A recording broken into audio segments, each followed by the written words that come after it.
Hey everyone, how you guys doing today? I hope you guys are all having a wonderful day. The start of the weekend. I hope everyone had a Merry Christmas and Happy Holidays to everyone. Uh, okay.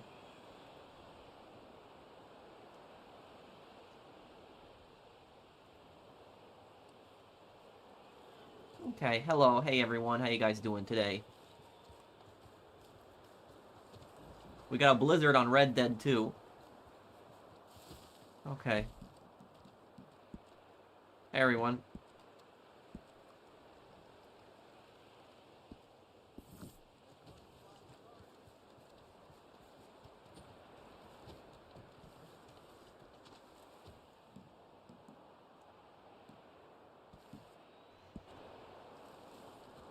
Mac Calendar from Red Dead Redemption 2.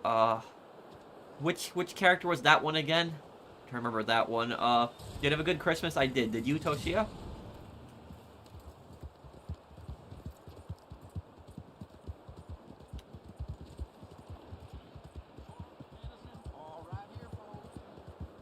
What happened, Knight?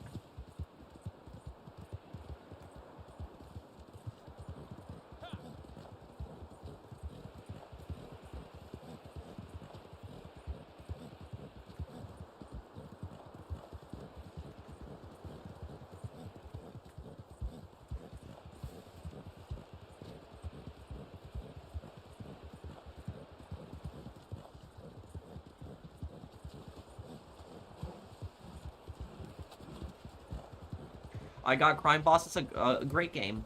I enjoy that one.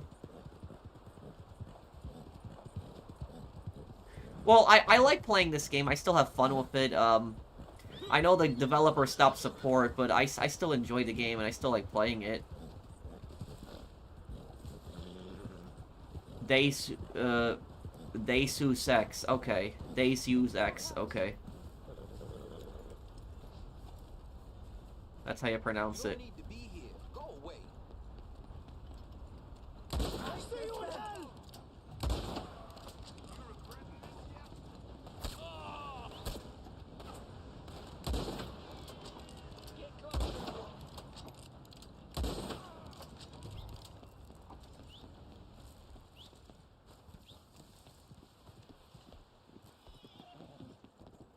Do I have a regular job besides this? No, not really. I run 2 rental properties, which I also make income from that.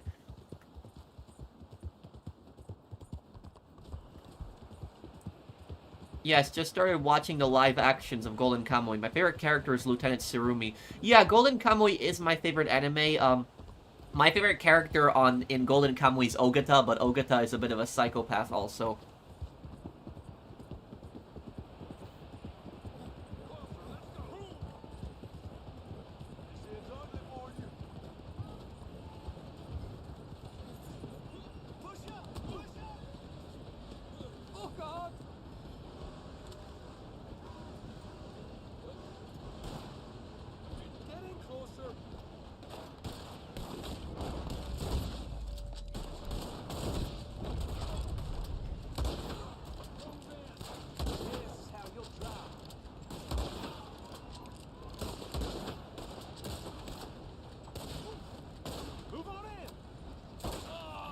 Did that idiot just fall off the train? He did.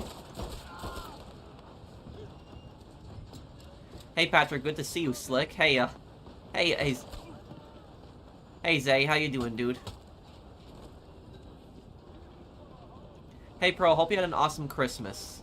Also on the YouTube recap, you was my most watched channel, top, 0.1 viewer, 0.1 viewers, and 1,108 videos watched. Thank you, Jonathan.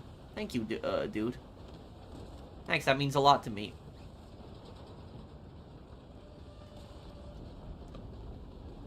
Thank you, and it means a lot to me that you watch my channel that much. Hijikata is cool, too. He's a real person from history.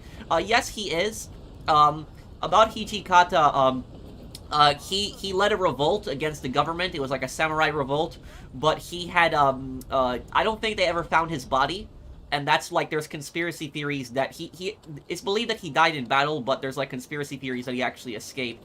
But do you know who else is a real person in Golden Kamuy? General Arasaka is a real person. He's also the guy who, the Japanese general who invented the Arasaka rifle.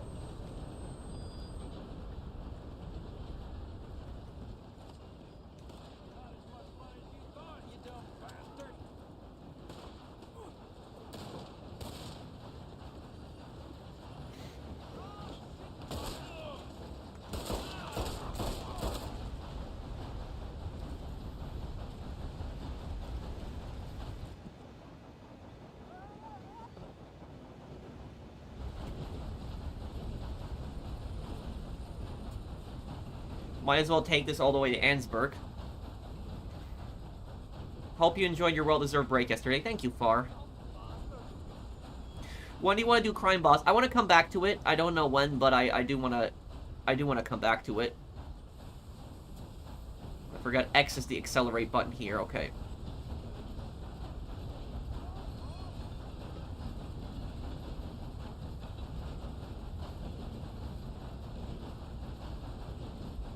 For starters, I was forced to work at my job with no break, then my manager forced me to stay after I could leave. And you're in America, right, Knight?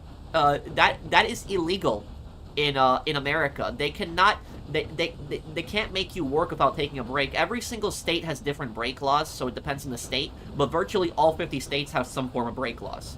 And so your manager not letting you take a break, that is illegal. That is pretty much illegal.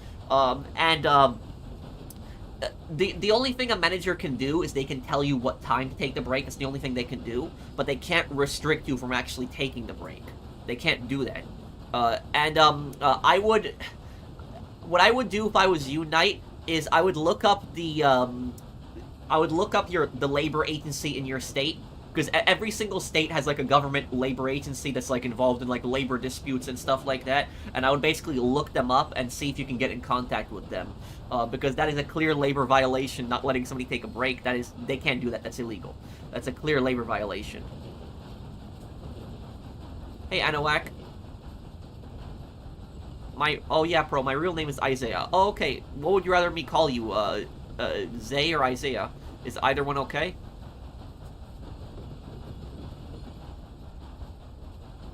It does depend on how long your shift is. That is true. Also, Blinded Eagle. Like in New York, I know. In New York, I think it was 6 hours. If you work 6 hours, then you get a 30-minute an unpaid 30-minute break. But even if you work 4 hours, you had a paid 15.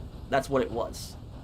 Like and you said that your manager made you stay late, Shiny Knight. So you were already working, you know, more than what you should have to get that break. Yeah, that's what I would tell you, is that's illegal, them doing that.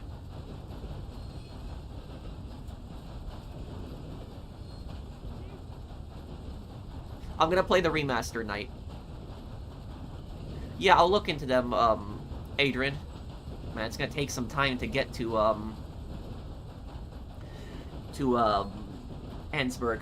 By the way, who's the most annoying GTA antagonist? The most annoying, Devin Weston. Devin Weston, definitely. I never liked him. He was more annoying than scary, where Dimitri was, like, scary. Thank you, Darren, Films Vlogs, for the super chat. By the way, does anybody... I know history pretty well, but the one thing I don't know is I don't know machines too well. Anybody know, in this time period, in 1898, is this really how fast trains were, or could they actually go faster than this? Because this is like super slow, like, right now. Like, what is this? This has got to be, like, what, 20 miles per hour right now that we're going? Like, this is, yeah.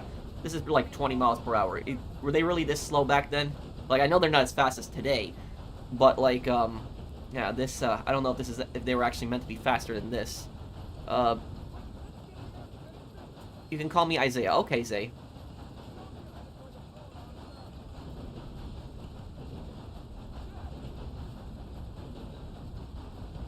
What, the remaster? Wait, why is that, Knight?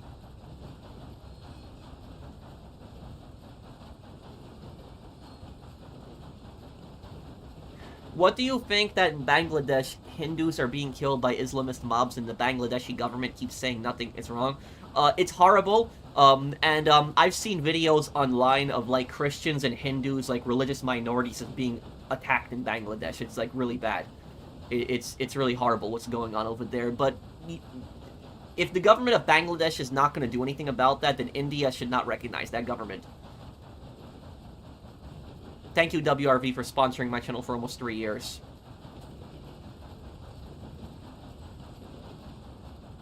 Depends what steam train flying, oh, okay, One of the targets woke up, did he? Oh, he did. I don't even care at this point, if that target woke up. Whatever, I'm just gonna deal without it.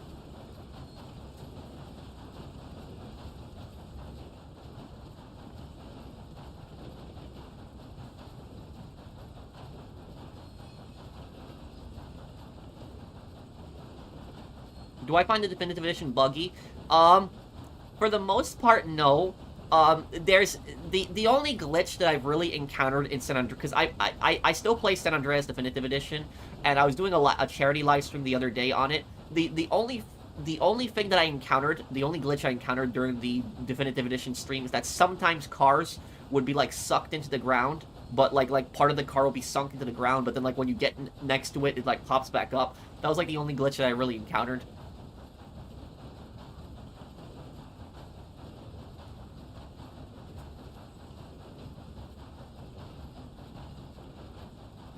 Okay, we're almost to Ansburg. Right around this corner, it's going to be Ansburg. Yeah. Right around this corner will be Ansburg. I'll play the 007 game. I've watched the Home Alone movies when I was a kid. One day I could visit far.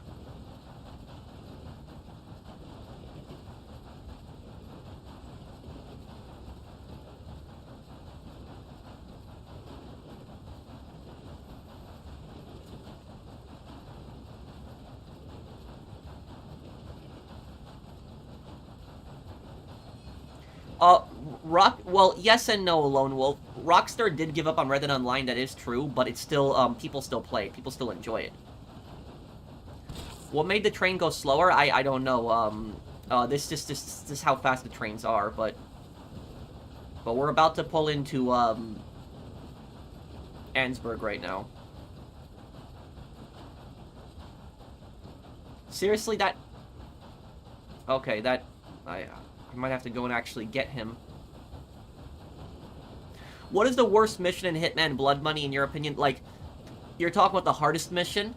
Because generally every mission in Hitman Blood Money is good. Like, there really isn't a bad mission. But if you're talking about the hardest mission in Hitman Blood Money, the hardest one, if we're talking strictly like Silent Assassin, like getting the Silent Assassin rating, where you only kill the target, you don't get spotted by witnesses, you don't get recorded on camera, if we're talking about those, the hardest mission would be Death on the Mississippi. The Mississippi one, you know, the one with the barge. And the reason I would say that one is the hardest one is because there's like 10 gang members that you have to kill, like that Neo-Confederate gang, and then you have to also kill the captain. So it's yeah, that's that one I would say. The Death on the Mississippi is probably the hardest one.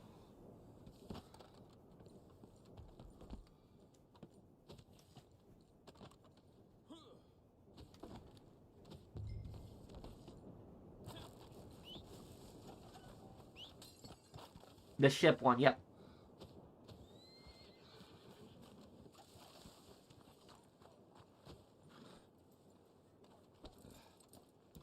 What's your opinion on Sons of Anarchy? Oh, I've never watched it. I do want to watch it because it reminds me of The Lost and Damned. It's the biker TV show. Thank you, Darren.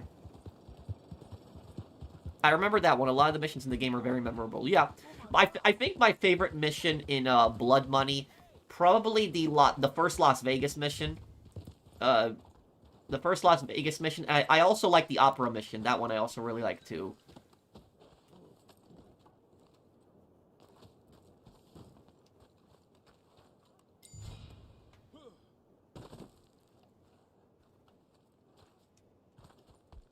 Professional, are you against the war on drugs? Yes and no. I'll answer in a moment. Let me just read this one comment here. I'll answer your question. It's just my response to that is just I gotta give a detailed response answering that one. Thoughts on Disney Plus removing Trump's cameo from Home Alone? Like it's 3 seconds, and the only reason he was there is because it was part of a mid-production deal. I don't know why they would remove any part of the movie. Not to get into the whole political drama stuff, but like just removing anything from a movie is just stupid. It's just, you know. That's how the movie was made back then, and it should just stay in. Thank you, Blinded Eagle, for the super chat. Now about the war on drugs thing. Here's my view on it. Uh, when it comes to like marijuana, marijuana, I don't really have a problem with being legalized. I think it should be based on like a referendum. I think referendum people should just decide. States should just ask people. It should be done on a state by state basis. States should just ask people, do you want it legalized or not? Federal government should really stay out of it. When it comes to the other drugs, though, the other drugs should be very much illegal. We're talking like meth, coke, heroin, that poison, fentanyl. That stuff should just stay illegal, and it should be getting destroyed. That's basically it. As for the drug cartels, I support destroying them, just wiping them out. That's what I'll say about that. So like, my view on the war of drugs is, stuff like marijuana, could be legalized, but like the other stuff, that stuff should just be seized and destroyed. And the cartels should be wiped out, like just actually destroyed, not even just arrested, destroyed, just like wiped out.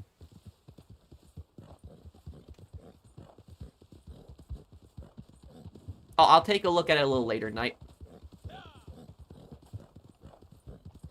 Marijuana in Japan is still enough to get you 7 years in prison time. And Toshia, I have a question for you. Have you ever played the Ace Attorney games? It's made by Capcom, and they reference Japanese law a lot in those games. Have you ever played those or watched my videos on it? Do you think alcohol should be illegal? No, alcohol should be legal. If people want to drink, they should have the right to drink. You don't have the right to drink and drive, obviously. But if somebody wants to drink in their house or drink in a bar, they should be able to. So I don't have a problem with that personally.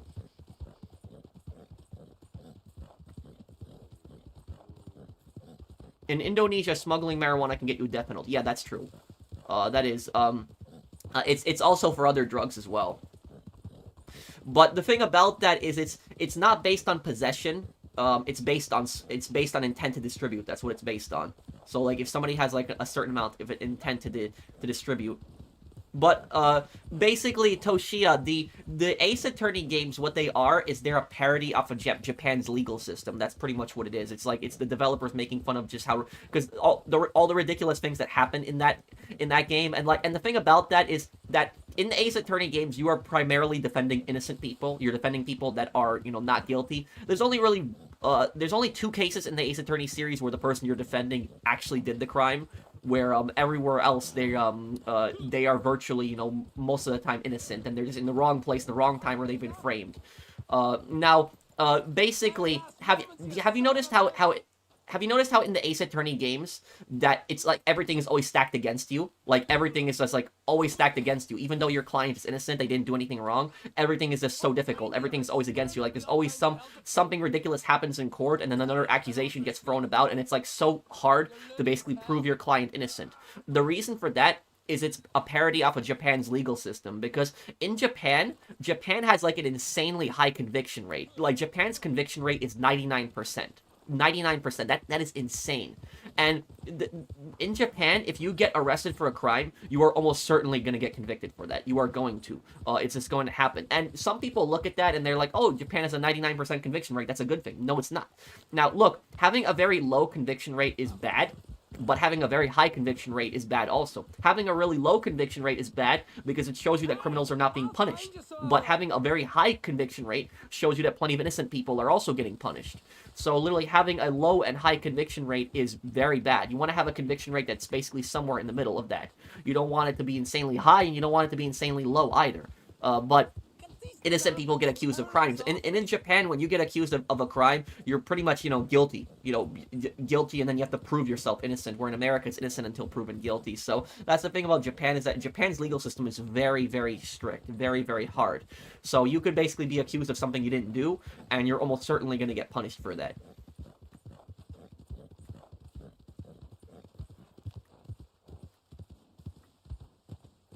Yeah, innocent until proven guilty is the better system. It is the superior system, because if the government is claiming that you committed a crime, they have the burden of proof. They have to prove that you committed the crime. It's not up to you to prove your innocence. It's up to the government to prove your guilt.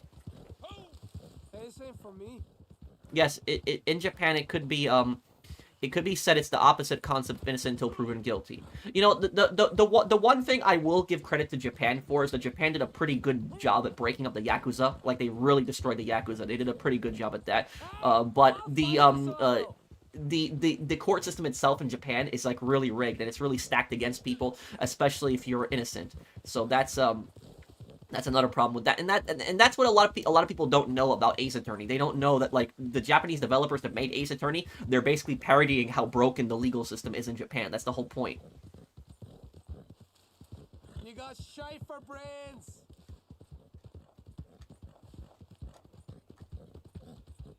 Oh, thank you, Blinded Eagle. Oh, and thank you, Woxy. I'm sorry I didn't see your super chat earlier. Do you think we'll see Guarma or Cayo Perico in GTA 6? Also, what's your take on GTA HD being interlinked with Red Dead Redemption universe? Cayo Perico is in the Caribbean, so it's closer to Vice City than it is to Los Santos, so possibility. As for Red Dead, I don't know if Red Dead is in the same universe as GTA or not. We have evidence. The thing about Red Dead is we have evidence that it's in the same universe, and we have evidence that it's not in the same universe. So we have evidence for both. The evidence that it's in the same universe, the best evidence, is that El Rubio's grandfather is in Red Dead Redemption 2. I made a video on that, and you can also see a picture of his grandfather in his house in GTA. It's a Red Dead picture. So Rubio's grandfather is that, you know, that German guy that you save that gives you gold? He gives you a gold bar. That is El Rubio's grandfather. Or no, El Rubio's grandfather is the child. I'm sorry, the child of the man, not the man that you save. That man is his great grandpa, but the man you save is his grandpa. And there's evidence that it's that it also doesn't that's not in the same universe, because New York is mentioned in Red Dead Redemption 2, and New York does not exist in GTA. It's Liberty City. That's what New York is. It's Liberty City. So it's kind of both.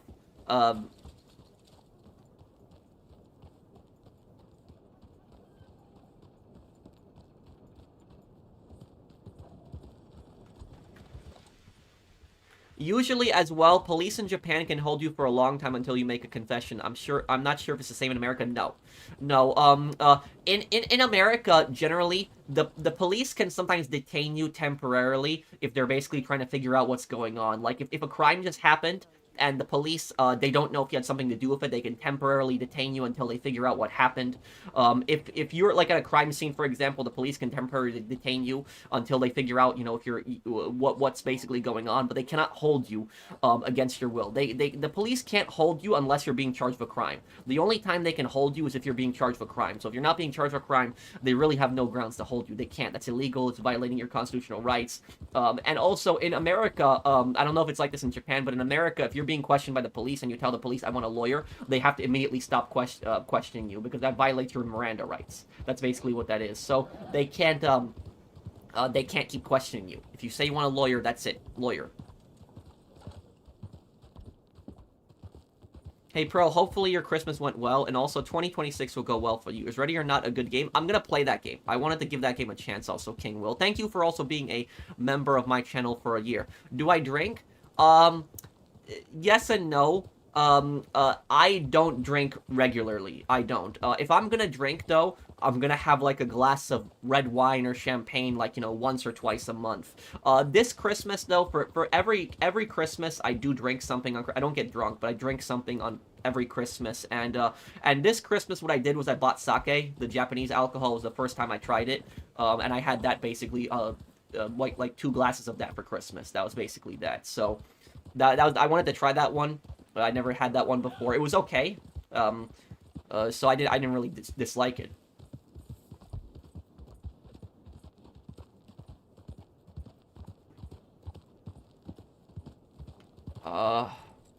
Outside of YouTube, do you focus on real estate only, or do you dabble in index mutual funds?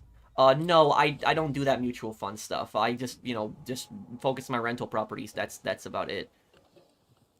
How common are protection rackets stay in the US? Here in Mexico, it's horrible. I pay a lot of cartel scumbags once per month. It's a very sad situation. Yeah, and in Mexico, where you are, it is a massive problem. Who's the most evil character in The Sopranos? Probably either Lydia, Ralph, or Richie. Thank you, Dara. Dara Gardiner, if I'm reading your name correctly.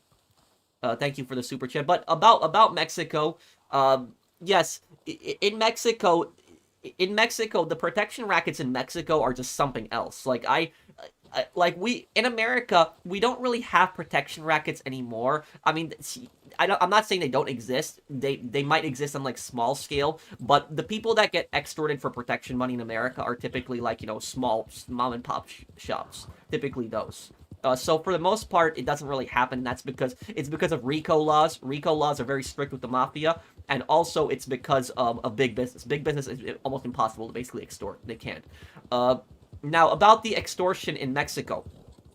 The reason that I was saying is that in Mexico it's something else than in America. Like I've never seen anything like the extortion in Mexico. I've never seen anything like that. Like it is just a whole nother ball game. Even when we had the worst extortion in America, that was like when the mafia was at its height and like extortion was really bad. Even in Mexico today, it's even worse than that. And the reason I say in Mexico it's a whole nother ball game is because in Mexico what the mafia do is, or the cartel do, is they extort the highway. That's what they do. And I have, in America, nothing like that has ever happened before. Even in the 20s, they didn't even extort the highways. The mafia did that. In Mexico happens, and I'm sure you know this, Mexican warrior, is that certain highways, when you drive down certain highways in Mexico, there will basically be roadblocks. And the cartels will basically just be blocking those roads with pickup trucks, like just holding up hundreds of cars. And if you want to get through there, you basically got to pay the cartel a toll. You pay the cartel a toll, and they basically let you go through. And I don't know what the F, like, the Mexican police are doing. Like, because in America, it doesn't matter where that happened in America. Even if that happened in a small town in America where there's not a lot of police, if any, gang tried to basically shut down a highway and block the highway and just basically told people, you gotta pay us, a toll to get through, that would get shut down within just a couple hours. Probably even an hour they'd get arrested. So, I don't know, what the Mexican police are doing, that the cartel are able to shut down, highways in Mexico and just extort people like that. That is just ridiculous. But do you know what I'm talking about, Mexican warrior? Those cartel checkpoints? You gotta try Far Cry 3 and Spec Ops: The Line. Intense and symbolic story in games, in my opinion. Yeah, but I want to play Far Cry 2, though, Mad Attack, because Far Cry 2 is my favorite Far Cry game. I really like Far Cry 2, and so Far Cry 2, I would like to play that one. I'd probably do Far Cry 3, but Far Cry 2, I didn't really like, and I want to do that one day. And Spec Ops: The Line, I'm gonna do it, too. A lot of people told me that I should give it a try, especially if I like war games. Does that happen in Highway 15, Mexico? I don't know. I don't know the roads in Mexico. The only thing I know is that that this happens. This happens when the cartel will block roads in Mexico and they'll basically charge people like a toll to go through. It's ridiculous. What are Japanese prisons like? I have no idea. I know that Japan's legal system is very strict, and you're almost always getting convicted. Japan does have the death penalty, though. A lot of people don't know that. Toshia is from Japan. Toshia, are you still here? Can you explain to chat what Japan's prisons are like? I have no idea. I'm assuming that they're very strict. They're very harsh. Because if their court system is so harsh, their prison system has to be really harsh, too.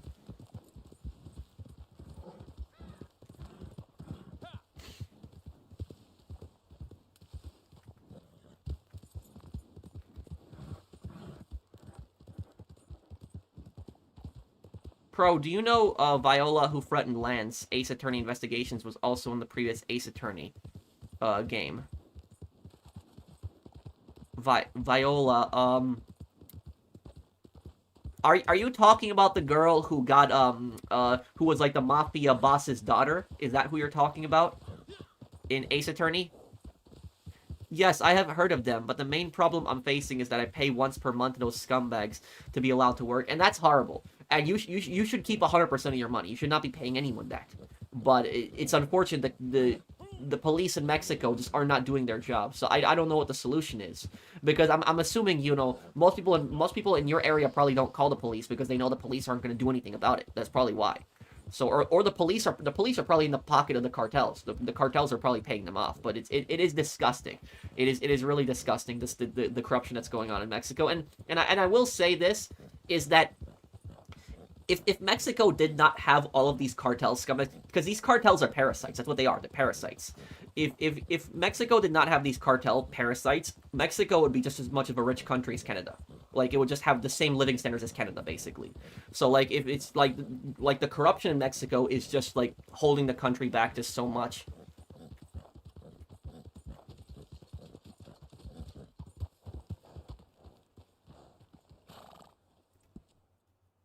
I do not know if it's different to America, but maybe the best description of Japanese prisons is that it's similar to the discipline or military camps, very strict punishments and order.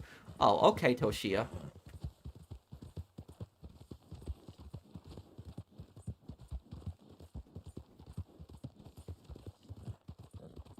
In the Yakuza games, do you ever see like any like Western gangs? Because I know you see the triads in a lot of the games, and there's also Korean gangsters.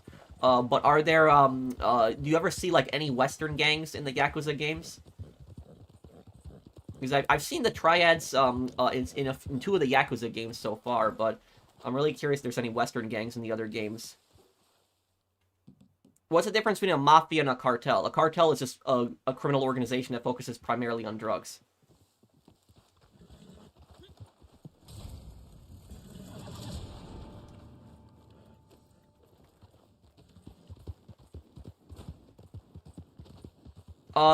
This year coming up, Jeremy, before GTA 6 comes out. In Infinite Wealth. Okay. I don't want to spoil it for you. Okay, don't spoil it for me then. Do I support the death penalty?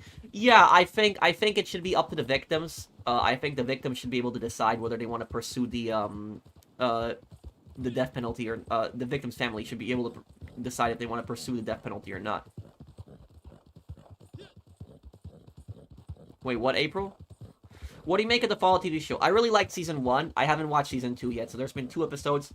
I haven't watched it. I'm not really in a rush to watch it right now. The reason I'm not really in a rush is because when I see one episode, I have to see the next episode, and then when I see that episode, I have to see the next episode. So I'm just waiting for a few more episodes to pop up, because like I know there's already been 2, because I would much rather prefer that they just release all the episodes at once. I hate waiting like a week for each episode.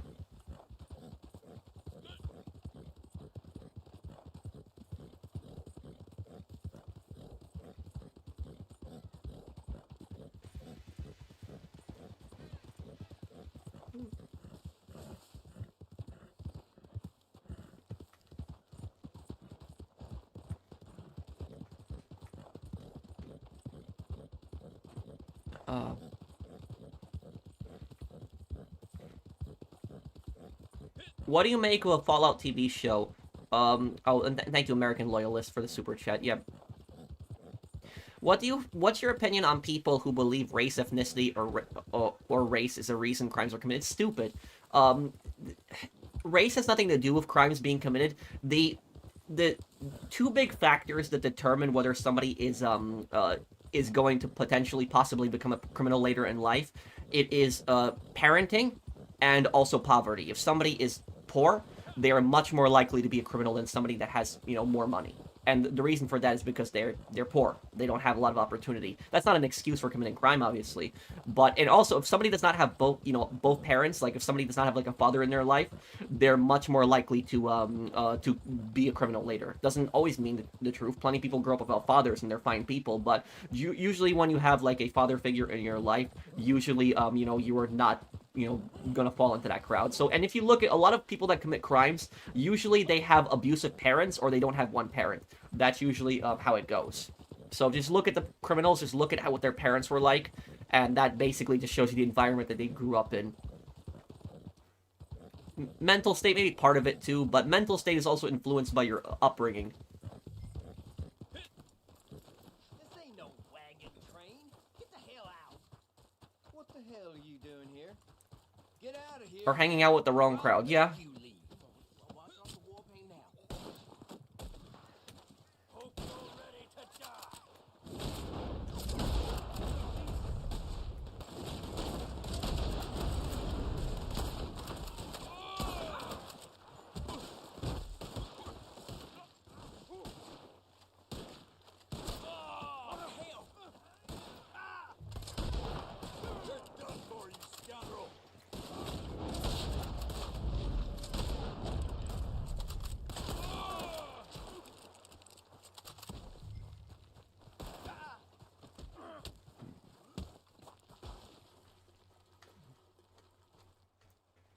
Oh, thank you, Ryder Walston. Thank you for sponsoring the channel. Thanks, man.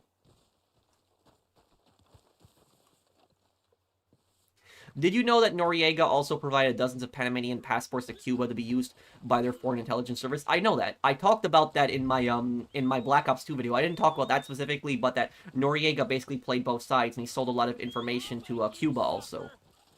And I will say this, that you know, America, for example, has been involved in some pretty stupid wars in its history, but the invasion of Panama is like one of the most justified, you know, invasions ever. Like, America was 100% justified in that, you know, to invade Panama in that conflict, because like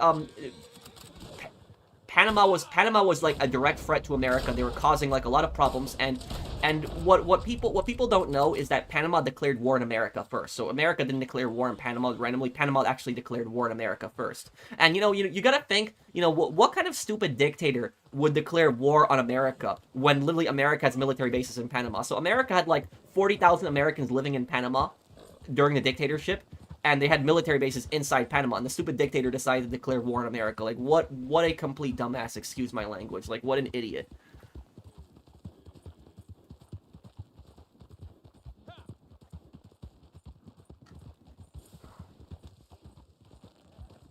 Hey, Pro, been watching for a long time. I was going to ask if you plan to make future lore videos on what Nico did after the GTA 4 story ends. I don't think there's really any information on what Nico, happened to Nico after the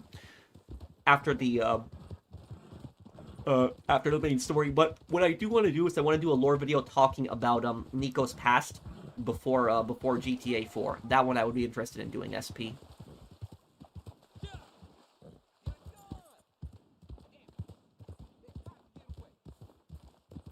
I'll see you, Jeremy. Merry Christmas. Hey, King Homer, and hey, Aaron. Thank you for the super chats, guys. Yes, Viola Cadaverini. Lance is the one who kidnapped, but the one who is the killer. And I agree with you what you said about crime and parenting correlation. Simeon saying, yeah, I remember Simeon in Ace Attorney.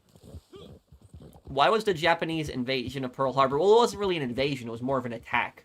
Because an invasion would have been occupying Hawaii. But the thing is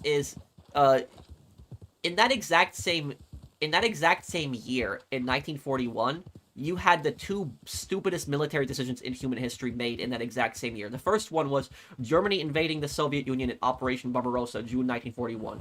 First stupidest military decision in history. Second one was Japan bombing Pearl Harbor.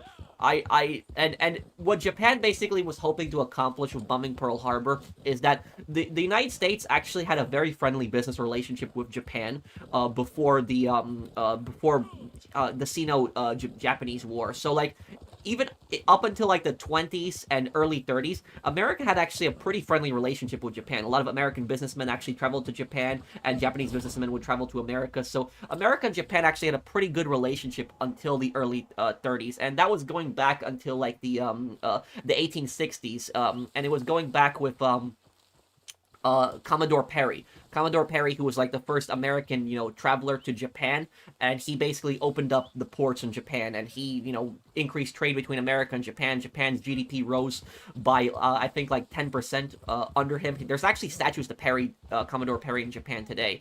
But basically is, the reason that the Japanese liked the Americans, generally, was for two reasons. The first reason was that the Americans did not try to impose a religion on them. So like a lot of other Europeans, they would try to basically force their way into Japan, and they would try to force like the Japanese to be Christians. Like the Portuguese did that. The Portuguese would try to force the Japanese to be Christians, and the Japanese really hated that. So they kicked the Portuguese out of their country. The Americans didn't really do that. They didn't really care about the religion in Japan. They instead just wanted to do business with Japan. They just wanted to make money, and the Japanese generally liked that. The second reason the Japanese liked the Americans was because the Americans helped modernize Japan's military. So like, if anybody's ever watched The Last Samurai, a lot of that is actually based on true events, that a lot of American generals that fought in the American Civil War traveled to Japan and helped modernize and train Japan's military, and the modern Japanese military arguably was created by the United States. So like, if the United States did not help like Japan upgrade its military at that time, there's a very high probability that Japan could have been colonized by like France or Britain, which they wanted to colonize Japan. So that was it. So generally, Japan and America had really good relations up until the early 30s. But why did the relations break? Why did the whole thing fall apart? The reason that the whole thing fell apart was because of Japan's imperial policy. That was pretty much it. What happened was Japan annexed Korea in the 20s, and America kind of looked away from that. We still did business with Japan. We didn't really say anything about that. But then what happened was Japan attacked China. They attacked China twice. They attacked China in 33, and they took over Manchuria.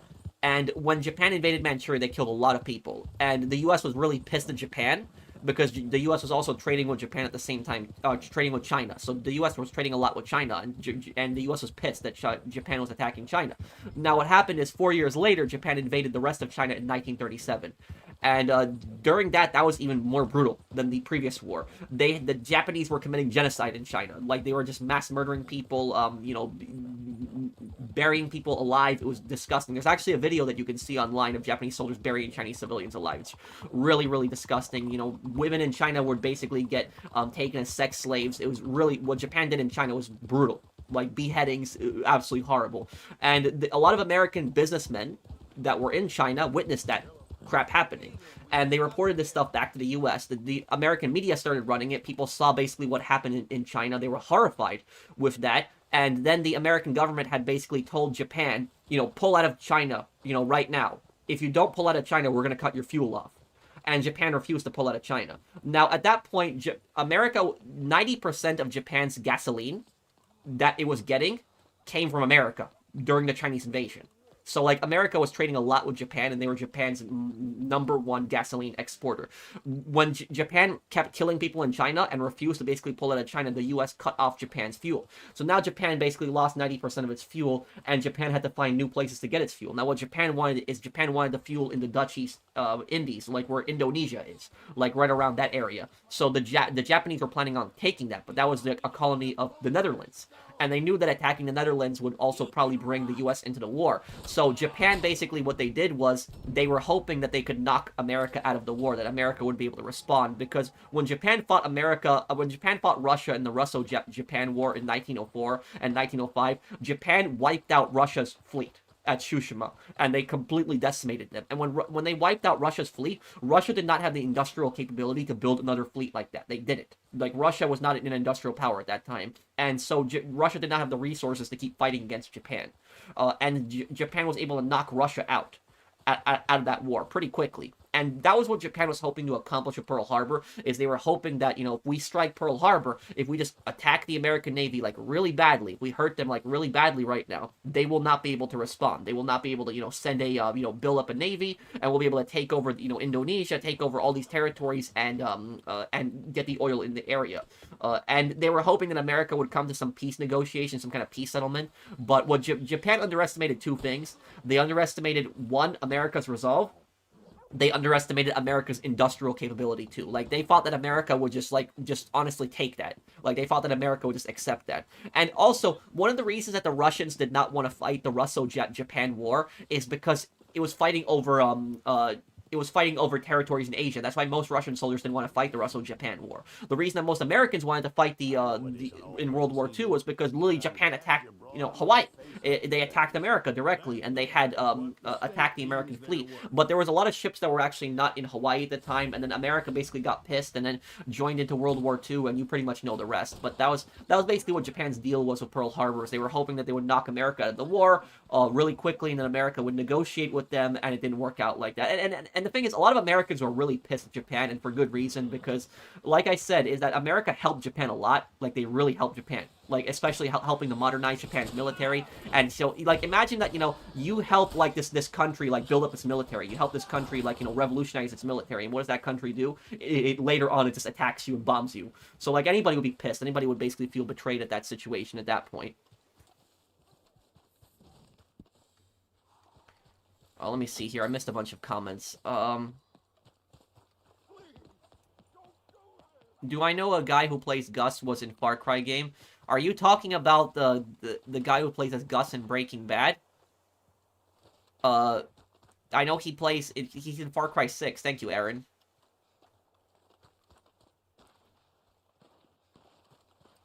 In your opinion, did Nixon do the right thing to open trade with China? Yes.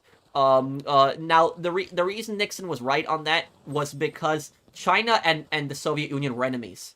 And if he antagonized China even more, that would actually bring China possibly closer to the Soviet Union. And so even though China was a communist country, he was basically trying to get the Soviet influence out of China and trying to not necessarily to make China friendly to the US, but non-hostile. There's a difference between being friendly and non-hostile. Hostile means that you're, out to get somebody. But non-hostile means like, you'll trade with the person, you'll have open relationships, you're not, actively, trying to destroy this person. So Nixon that was a good smart play for opening up relations with China. Israel becomes the first country to recognize Somaliland. Thoughts? Thank you, American loyalists, for the super chat. Well, I didn't know that Israel recognized Somaliland, but Somaliland that's a region that's very north of Somalia. It's like a breakaway region of Somalia. But yes, Somalia, that country is in pure chaos. To the north of the country you have terrorists. To the in the middle of the country you basically have militias, and then on the eastern part of the country you have pirates that control the coast. So like the whole country is a war zone. Hey Pat, love your videos. Glad you're enjoying the Yakuza games so far. My favorite Japanese-made franchise currently. It's perfect to listen to while I build orders all day at the warehouse. Oh, thank you, Overkill. And I'll have the next part of Yakuza tomorrow. The next part. I know I haven't had a part out in 2 days, but I've just been so busy. But I'll have the next part tomorrow. Thank you, Overkill. What, is there something bad about the PS2 dub night? I don't know if they should be public, but I'm not necessarily against the death penalty far. Do I think the death penalty would help end Mexico's drug cartel issues? No, not necessarily. Literally, do you know what the solution is in do you know what the solution is in Mexico? The solution to deal with that problem? It is pretty much what El Salvador did. If you know what El Salvador did, where they built up these huge giant prisons, and they basically just took all the gang members and just threw them immediately in prison, that is basically the solution in Mexico. It might seem extreme, building up all these giant prisons and just rounding people up, but that would, that's probably the only thing that would work at this point. That would, and it wouldn't be, like, overnight. This would be something that would take years to, to fully get rid of this cartel problem.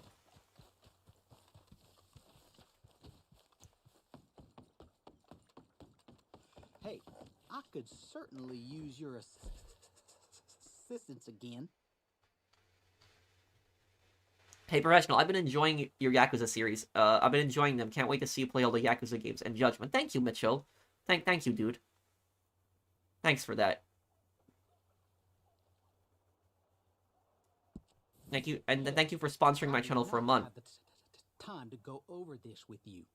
I'm busy for once. There's work to do. But take this note, and it'll tell you what you got to do. So go on, and do it now. Go on, then. Go ahead.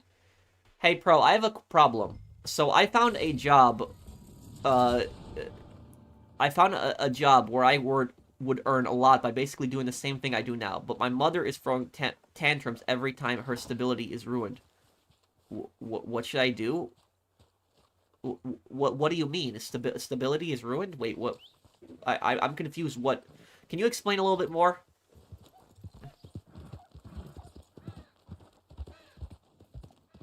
I also slightly disagree in a stance you made about Kiryu.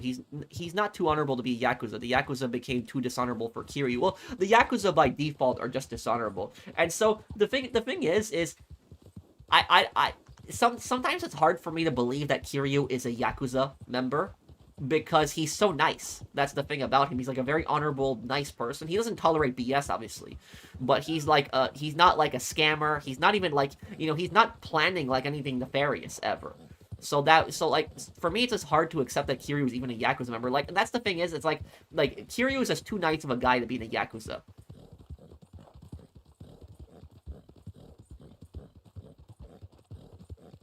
Did you hear Peter Fonda, who voices Truth, died? Oh, I didn't know that, Aaron. That's sad. And Truth was such a great character. He didn't make a lot of appearances in San Andreas, but he was a great character.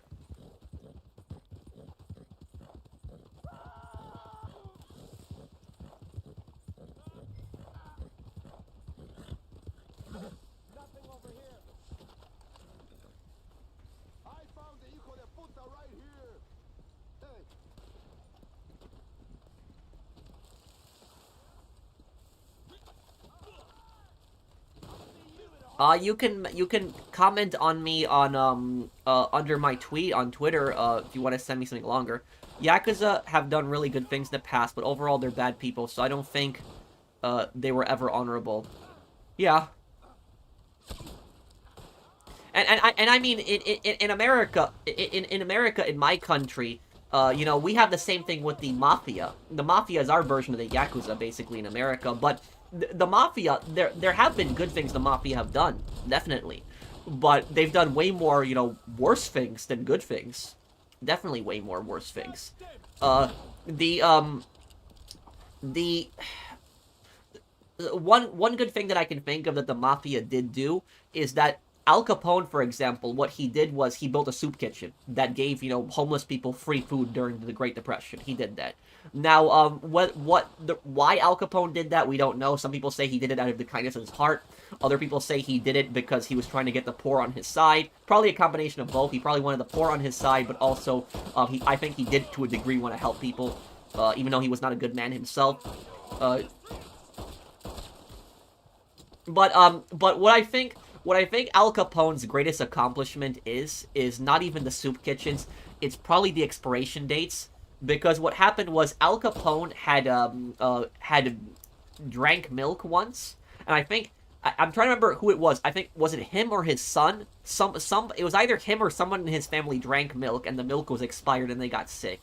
And Al Capone got really pissed about that because in that time period there was no expiration dates. And so what he did was he opened up his own milk company.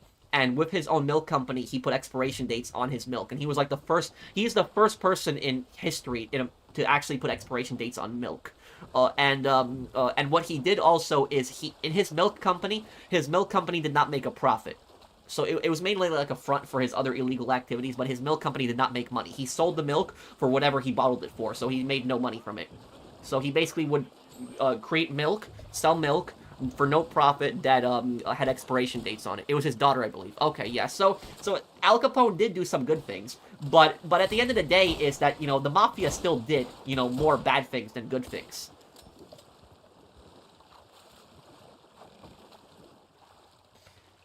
And like and also in my neighborhood there was where I grew up in New York, there was actually a veterans organization, and the veterans organization was run by, guess who? The Mafia. But now I don't know if that veterans organization helped people or not. That I don't know. But it was run by the Mafia, but it was a front for their other illegal operations.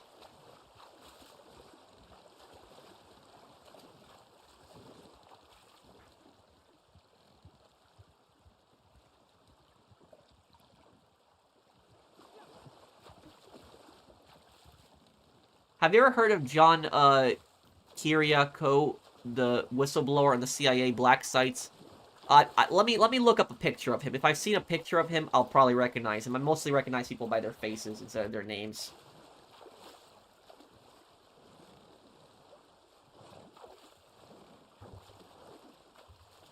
Let me see here.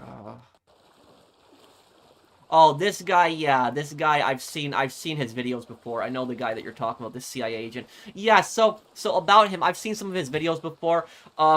So like when he was talking about like torture in the CIA, and he was talking about like CIA hit squads and stuff like that, his videos generally were good. But the one thing where I begin to not like him is he actually did videos where he said that China is not a threat to America. Like, he did several videos where he said that China is not a threat to America, and he said that the Chinese government is not a general threat to America. Like, he just kept talking about that. And I don't know how you can be a CIA agent and a former CIA agent and say that the Chinese government is not a threat to America. So I do not agree with him at all on that. But that was that's some of the stupidest things. So some of the things he said did make sense. They were generally good, but then other points he had were pretty stupid.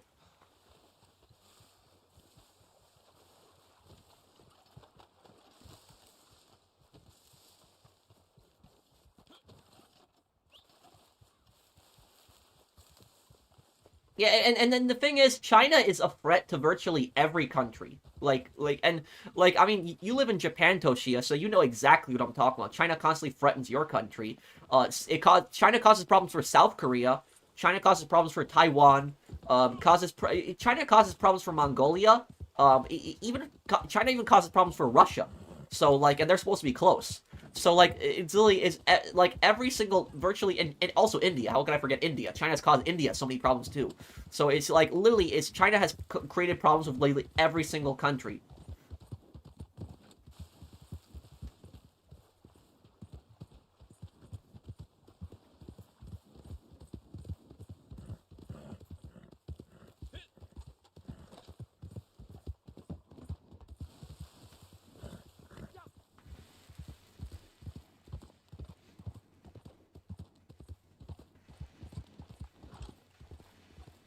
Are you a fan of the soundboard prank calls? I saw your comment in an Ed Powell video.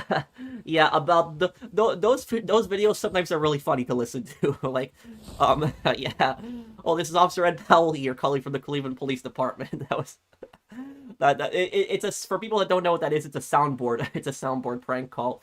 It was like this stupid cop that got recorded like a long time ago, and like people put it into a soundboard, but people call up with it, and it's pretty funny. Some of the soundboard pranks can be pretty funny to watch. Yeah, I've seen some of those YouTube videos before. They can be they can be funny.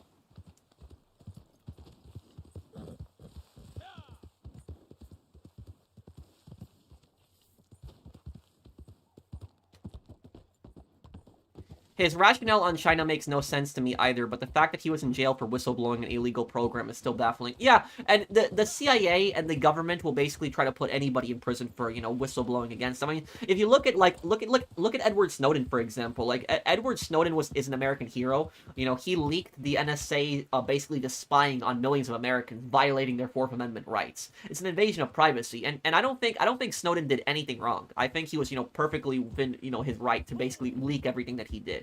And so what did they do? They prosecuted him, and they're accusing him of being a traitor.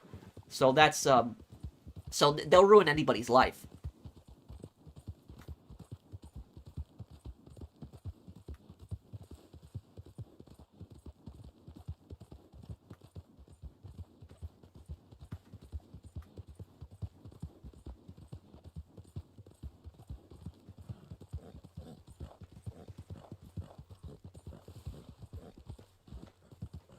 Oh, I have a job which pays significantly less, but it's always going to be there because there is always demand. She doesn't want change. She's afraid that I will get scammed or that I won't be accepted back.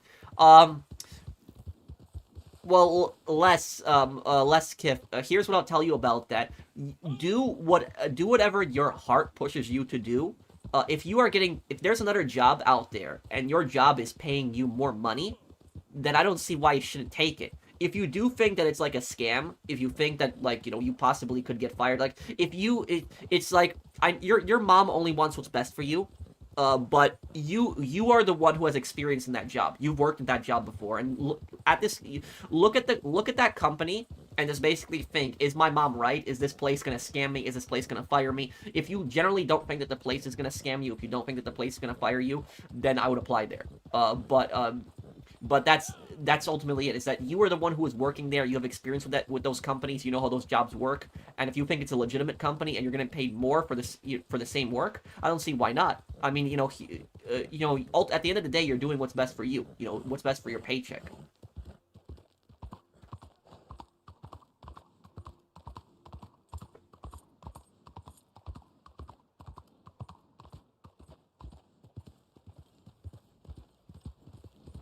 I will tell you something. Sometimes what you could do also, Laskiff, is you could actually show your boss the offer you got from the other company, but that's risky at the same time too, because they might get they either a boss can respond in three ways when you show them like a rival's offer. They can either fire you because they're pissed at at you bringing that up.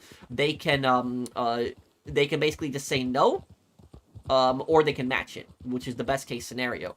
So if are very familiar with your current job, I don't see a problem in necessarily like asking and telling them like, hey, I got offered a job from a competitor and they're paying me more for the exact same work. Can you match this wage so I can stay here?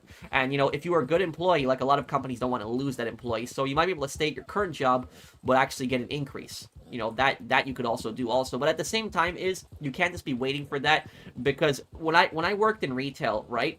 My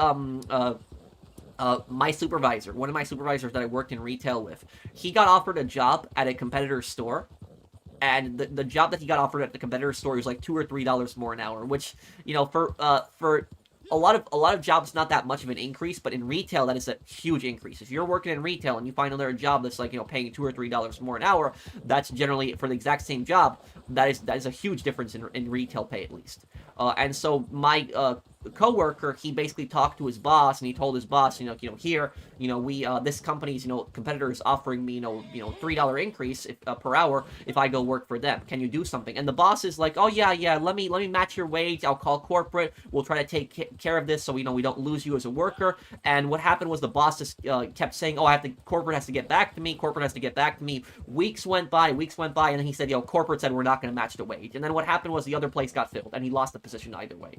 So that was it. So if he would have just, went to the other place, he would have got, that for a $3 increase. And he was just waiting for the place to, match his wage, and they didn't end up doing it, and it's wasted his time. So it's tricky because, you don't know what's going to happen. But at the end of the day, you got to also think about yourself. So what I would do is, if you don't want to leave your current job, ask your boss, tell your boss, listen, a competitor is offering me a job, and they're offering me for more. I don't want to leave here. I like, working with you guys. You guys are my friends. But if you're not gonna, pay me the exact same wage for the same work that they're paying me over there, I'm gonna have to resign.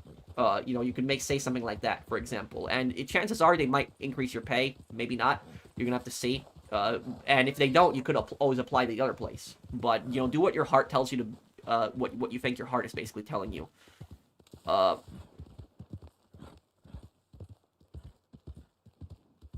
They pay everybody as much. I've never heard of cases of income negotiations. Probably best to stay silent about this to the boss. If they're not going to raise your wage, then go apply to the other place. That was what I would say at that point.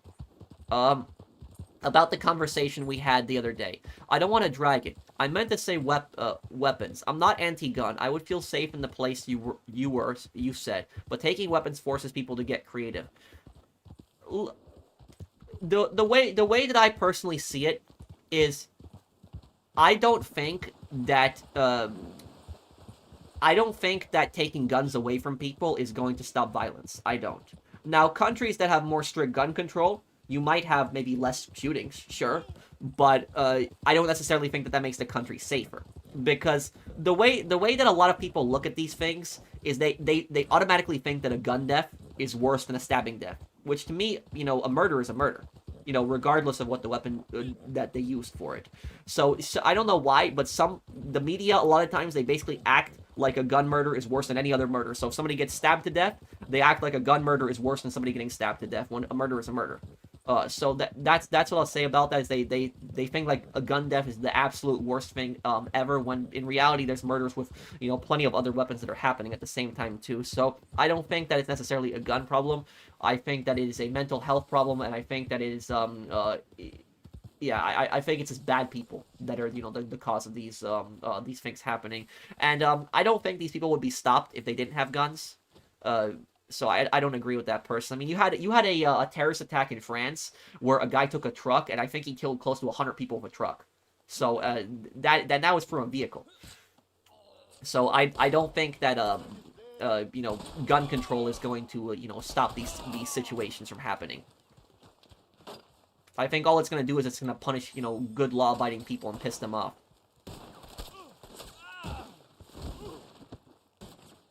Maybe people say it's easier to kill a large amount of people with a gun than a knife. Maybe. Maybe, but at the end of the day, is that bad people are going to still try to do bad things. Like I said earlier with my truck example, is somebody can take a car, and they can kill just as many people as they could with a gun.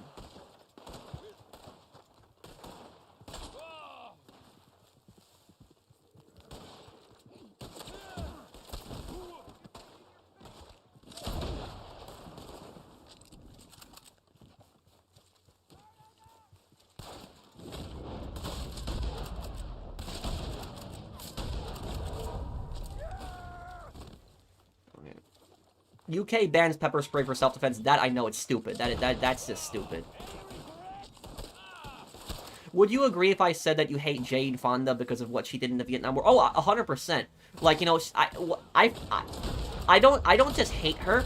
I think that what she did in the Vietnam War, I think that's treason. Like, literally, what she did, she literally betrayed America. I think that crap, like literally going to visit like literally going to visit a government that you're at war with, and not only that, taking propaganda pictures with the enemy. That is it, and it's not even about whether you agree with the Vietnam War or whether the Vietnam War was a justified war, whether it was a stupid war. It's about the fact that this is a government that your country is at war with, and literally, as you go and visit these people and take propaganda pictures with them, it's treason. That it's betraying the country. That's essentially what it is. I would say too, if people have guns, then it's also easier to stop an active killing spree. Yeah, and I would agree with that. There is you know, that situation that happened in Australia recently. It's really horrible. But there was a guy that was really heroic, and what the guy did was he had tackled the shooter. If that guy had a handgun, he could have ended it right there and shot that guy and killed him, and it would have been over. But Australia does not let people carry guns for self-defense. So, and in my town where I live in the Midwest, virtually everyone carries, you know, a gun, or has a gun at least. And we don't have shootings. We don't have, you know, stuff like that. Like, it's not violent. Like, I have never, everyone owns guns in my town. I have never heard a gun go off, ever. Ever. The only time I've heard a gun go off is at a shooting range. That's the only place I've heard a gun go off. I've never heard a gun go off anywhere else.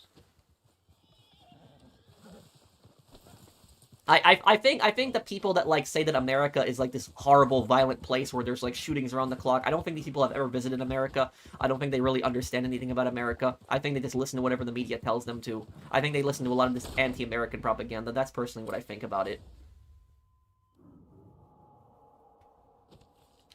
Can you deliver the target, by the way? I'm trying to get away from this guy. If you could deliver the target, please. Thank you, Terrell Baptiste. Thank you for the super chat.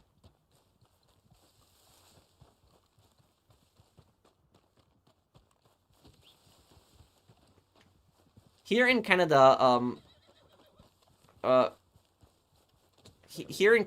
private citizens can't use just guns, but any weapon to defend themselves. A man in Ontario was arrested for defending himself from someone who broke into his home. That's stupid. And you know what the stupidest thing I've ever heard somebody get arrested for in Canada is? There was this case that happened. It was a number of years ago. It was like I think it was more than 10 years ago. I don't know if you heard about this case, Jimmy, but the only thing I know about it is it happened in Canada. I don't know where, but I can tell you what happened. There was a guy that had several firearms in Canada, and these firearms, he owned them. You know, these were legally owned. You know, he had a permit, everything. He did everything the proper way. Now, what happened is this guy, what he did was he hung one of his rifles over the fireplace. And in North America, that's a very traditional thing to do, especially like in America and Canada. A lot of people hang their rifle over their fireplace. It's a traditional thing to do. Most of the time, it's not loaded, but it's just a traditional thing that people do is they tend to hang, you know, rifles over their fireplace. It's a cosmetic, you know, people do. Now, the guy had a fire in his house. And I don't know if the fire was caused by the fireplace or what happened. But when the fire department came to put out the fire in his house, one of the firefighters saw that he had a gun, you know, over his, you know, fireplace, and it was hanging over there. And in that region of Canada where he lived, I don't know if this is a federal law or a state law, you cannot do that. You have to have the guns, like, locked up. And so because he had like a gun hanging up on his fireplace, like a hunting gun, like a bolt-action gun, that firefighter, what he did was he immediately contacted the police and reported it. And I was thinking to myself, like, what a loser. I'm like, what a loser, seriously. Like, your job is to put out the fires. Like, your job is to save this guy's home. Your job is not to call the police and, like, tell the police that this guy has, like, a firearm hanging over his fireplace. That is not your job. Your job is a firefighter. So, like, the firefighter that called the cops on that guy, I was like, what a loser. Like, honestly, that guy's pathetic. That guy, that's just such a, what a loser. Like, honestly, who does that? Like, your job is there to save the guy's house, put out the fire, not call the police because the guy has, like, a gun, like, hanging up over the fireplace. One of the stupidest things that I've heard about somebody calling the police. But basically, they call the police, the guy ends up getting arrested, he has all of his guns taken away. It's one of the stupidest, honestly, cases I've heard about. And that's the thing is the people, you will have people out there that will say, you know, we want reasonable gun control, we want reasonable, you know, sensible gun restrictions. Is that a sensible gun restriction? Is that reasonable gun control, what you had right there? A guy arrested for having a rifle hanging over his fireplace. That does not sound like common sense gun laws to me. That sounds like uncommon sense. That's what that is. So these people always say we want common sense gun laws, we want common sense gun laws, but is that a common sense gun law? That's not common sense. What happened there? That's just pure stupidity. Can you deliver the target?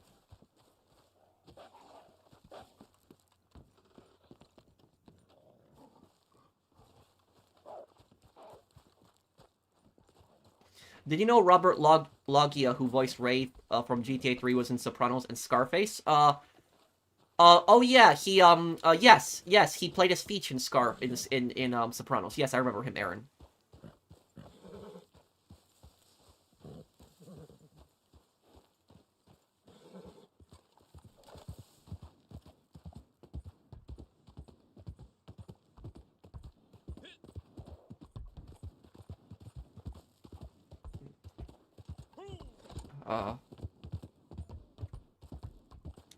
I'll talk about that on the exclusive stream on Saturday, GIF. I've just been busy over the holidays, so I'm sorry about that.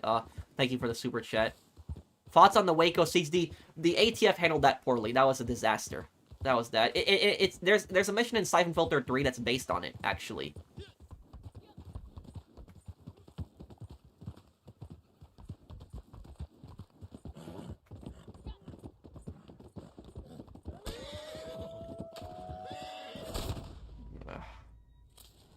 I'll just parlay the guy.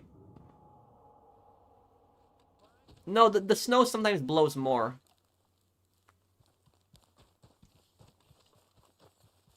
Merry Christmas. No greater gift to the hunter than a good blanket of snow. Please, take a look. Oh, excellent. Good luck out there. Does the special cargo RP method still work like the same amount of RP? Yes, it is. It's still very much functional. You just buy one crate, and you sell it, and then you just go and buy the next crate. That's it. What has been your most proudest lore video, from FAR series so far? The lore video that I think I'm the most proud of is the video is, why does Trevor forgive Michael? That's probably the one. Thoughts about Yuri as a character from Call of Duty 3 Modern Warfare 3 2011. Yuri was a great character, but he was poorly written in Modern Warfare 2023. Terribly written.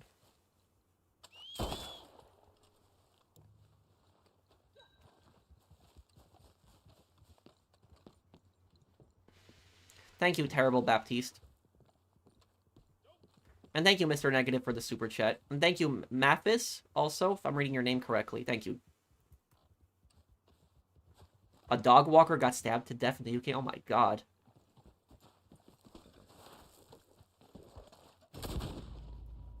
Okay, Vertigo. The guy spamming the Sakura question gave out... Wait, who? What question? Do you have any advice for making lore videos? Think about a topic that hasn't really been covered, but you know pretty well. Come, all ye faithful, please make me joyful with your abundance. If you see Harriet on the... Yeah, I still do exclusive streams.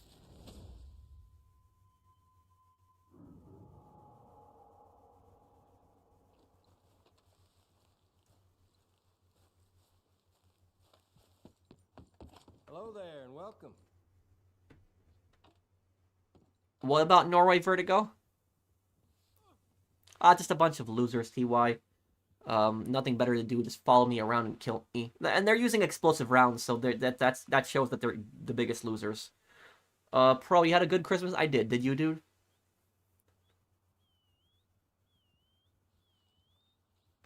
We're especially gonna do another GTA stream in April, when GTA 4 stream when it comes up, but I could do one even earlier than that. Between you and me, Favorite game of 1882? you find What? a station, you'll find a lot of trouble. You get a lot of visitors coming in and out of this place, you know.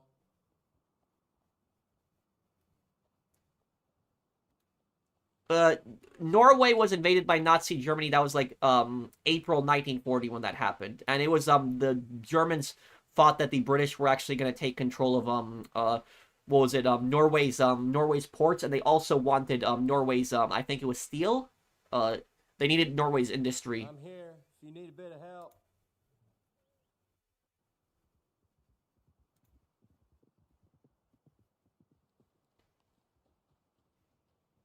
I subscribe to you, professional. Can you please play All-Star Fox video game? But you need to play the first video game, Star Fox 1993. A Star Fox's air pilot, space like Star Wars. I will watch it for you. Isn't that character in the Super Smash Brothers game?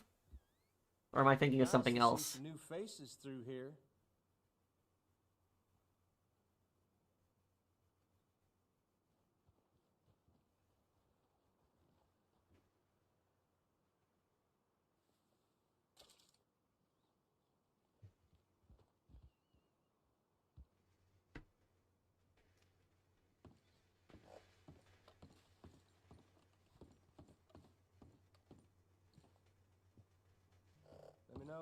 Do I think morality is decaying today in the world? I think people aren't as honorable as they used to be. I mean, GTA series, sorry, this damn dono has autocorrect issues sometimes. And yeah, I really enjoyed the GTA 5 lores. Yeah. That is, the Michael Trevor lore video is probably the one I'm probably the, it's probably the one that I'm, the most proud of, yeah. I would say so.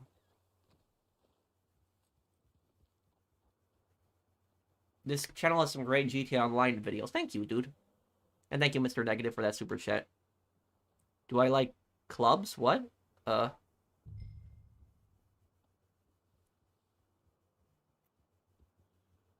ain't got a lot going for me in here at the moment. So channel update on how to not get offended easily. I will tell you something is, sometimes I don't understand why people get so offended so quickly. And we're not even talking about, like, necessarily offensive things. There's things that people say that are not offensive at all, that people just get offended so quickly. They just freak out about stuff so quickly. And honestly speaking, I think if somebody gets offended so easily, and they get provoked so easily, I think that's their problem. I don't think that that's I don't think the person's, like, instigating them or causing them to get offended. I think that's honestly their problem. Thank you, Doe, for the, super chat. Your channel update video is good. Thank you.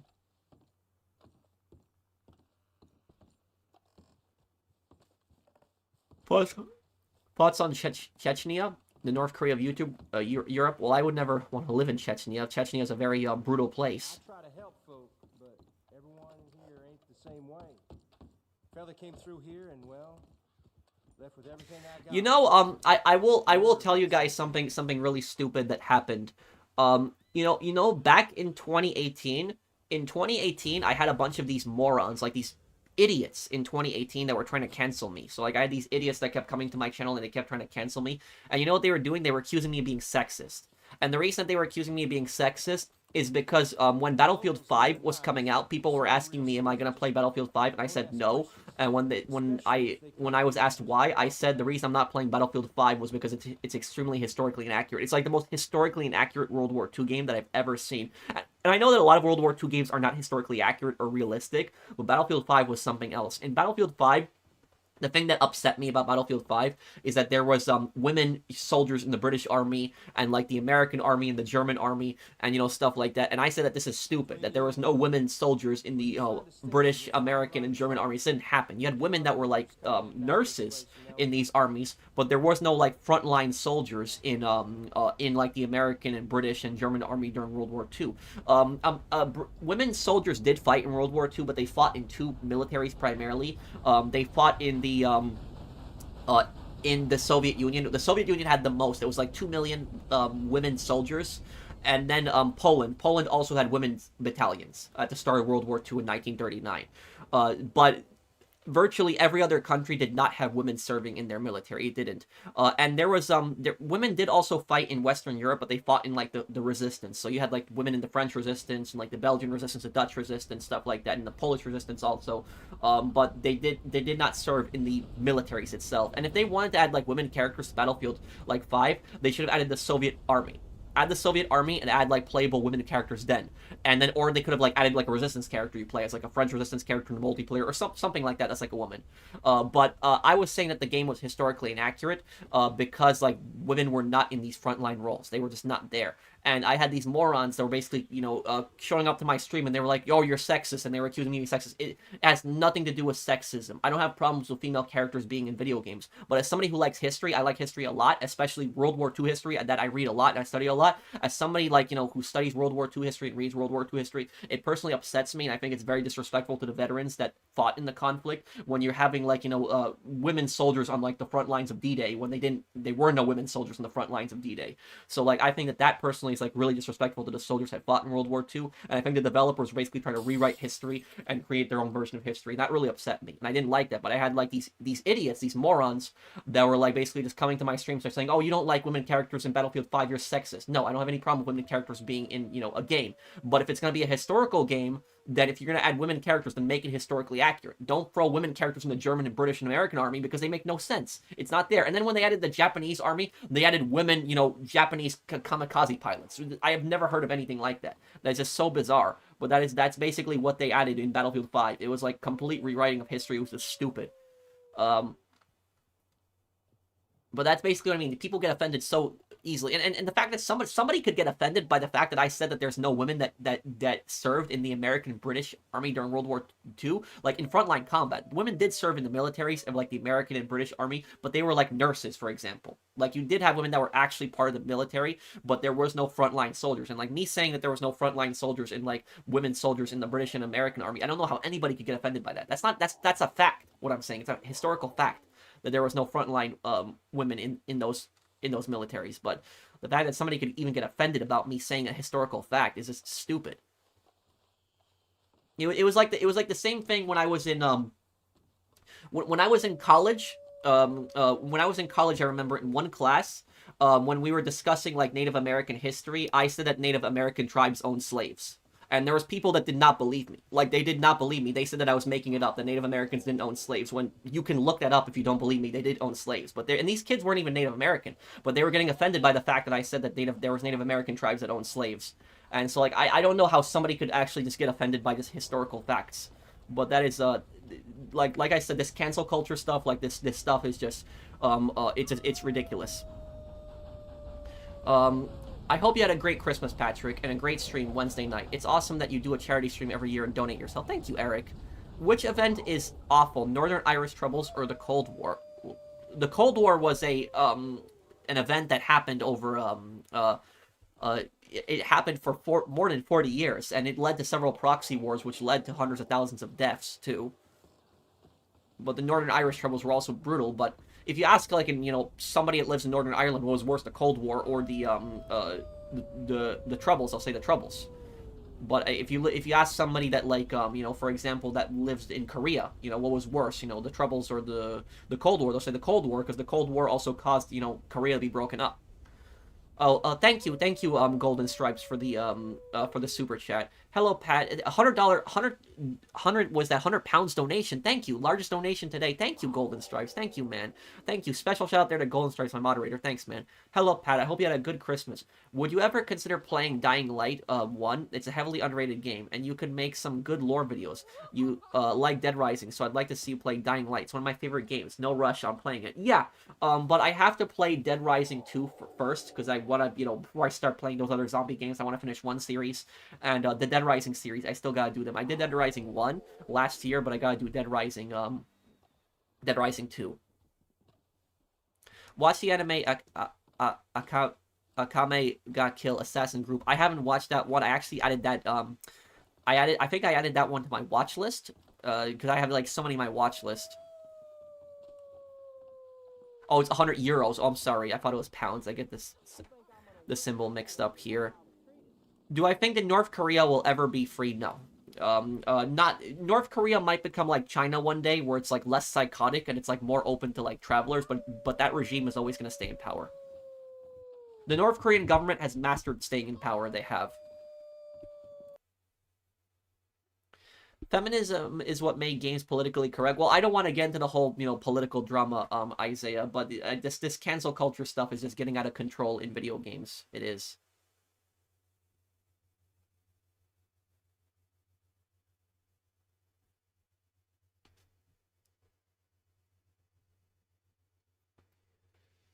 have you found the solution for the scorpion thing in Nevada since you said your mom wants to retire there? Yeah, so I got a question. Maybe somebody in my chat can help me with this. Anybody here live in Nevada or have experience with Nevada? I would really appreciate if you give me advice on this. But my parents are moving to Nevada next year. So next year, my dad's been retired for a number of years, but my mom is fully retiring next year and wants to move to Nevada, and specifically the Las Vegas area or like the suburbs around Las Vegas. And what the problem here is that even though my mom wants to move there, she is very paranoid of scorpions. Like, she's terrified of scorpions. Like, she's absolutely terrified of them. And I don't know if they're that much of a problem. Like a residential area, like a suburb. Like, does anybody know in like a suburb in like Nevada, in like around the Las Vegas area, like the backyards there, are scorpions like like a big problem there, or are they like rare? If anybody knows. But basically, to answer your question about the solution, what my mom is doing is my mom is gonna rent a house for a year in Nevada, and she's gonna rent that house for a year and see if there's any scorpions, and if there's any scorpions or any bad stuff, is she doesn't want to live there. That's what she said, but she's like very terrified of the scorpions.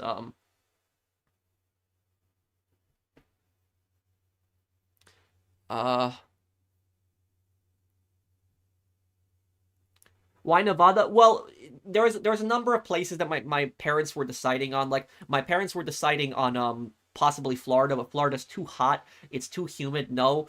We were then looking at other places like we were looking at like Texas or Nevada, and then decided on Nevada in the end.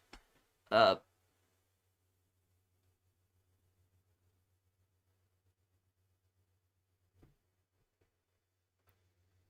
okay.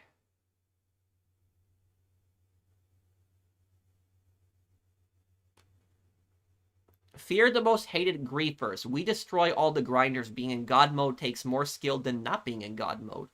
Um, I I really have no words. I really have no words. The fact that somebody actually thinks that being in God mode takes skill, and what I will say about this is the worst part is not even the griefers griefing. That's not even the worst part.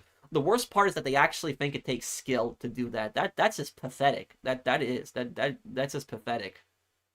That really is. But you know why I'm standing here, guys? Because the God mode idiots, they can't kill me. When you stand in front of a guy giving you missions, they can't kill you, no matter how hard they try. And so they can't do anything here, and so they're just getting frustrated. They're just gonna run around here. But I can chat. I don't have a problem standing here and just chatting. So they can just run around like idiots. Did you watch Sword Art Online? It's about a death game and the truth a truth about virtual and reality. Um, no, I actually have that one in my watch list, I think, but I didn't watch it, Aaron. Thank you for the super chat. Has the Wade lore video been scrapped at this point? No, no, no. The Wade lore video is still going to be made. There's just a lot of projects that have to be made, but no, the Wade lore video has not been scrapped.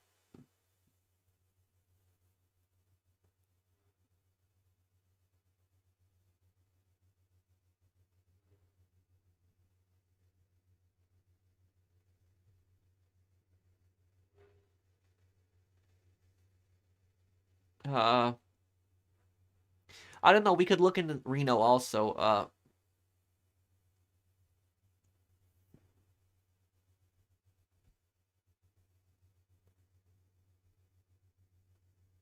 What do you think of Majima and Yakuza Kiwami? Well, he's pretty unstable. Yeah, pretty unstable. You should watch Monster. It's a detective anime. Really, I'll add that one to my watch list. Is it on Crunchyroll? Thank you, Far. Gilly Master made a video about modders ruining his missions in invite-only lobby. The fact that a modder could actually join you in invite-only lobby, that's just ridiculous.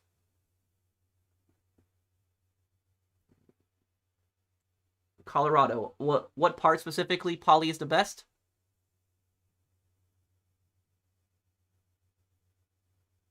You rarely see scorpions, but you'll see lots of black widows and cottontail rabbits. The black widows, those are the spiders with the red on the back. That's like very poisonous. How dangerous are those things? Like, is there like an actual threat they could come over to you and attack you? Which is evil? Landing money, uh, uh, A scammers, B loan sharks, or C extortion? Well, all of them are just bad, but the extortion is the worst one on that list because the loan shark is bad, but the loan shark is not going to people and making them take money. They're the ones who are taking money. They're borrowing money and then they get put into that terrible debt. Scammers are the scumbags.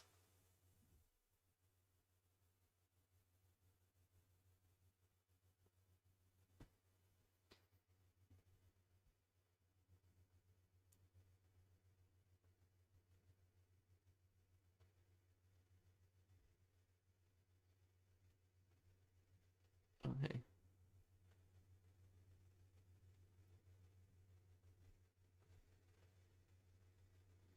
For any Japanese and German viewers, can you translate what the Japanese and the Germans were saying on the radio that plays in Call of Duty World at War? I don't know. I know that there was a German viewer of mine that translated what that German officer was saying on the radio in Eviction, but they were saying like the city's being overrun and stuff like that. I remember he left like a comment translating it all, but I don't know what they were saying on the Japanese radios.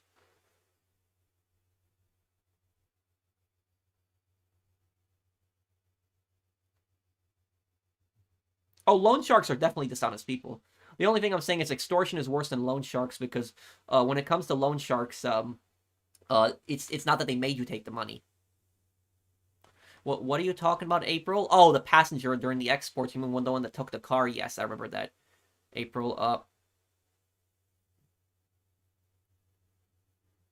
Apocryphy Diaries. Okay. Jason, I don't think Nico is going to come back in GTA 6. It would make no sense for Nico to come back. It really wouldn't. Oh, and thank you. Another large donation from Golden Stripes. No problem, Pat. Your content has helped me a lot this year. Another game you should consider playing is a mod for GTA Vice City. It's sequel to the original. GTA has this donation for you for helping me. The mod is called Shine of Vice. Look it up. Thank you, Golden Stripes. Thanks, man.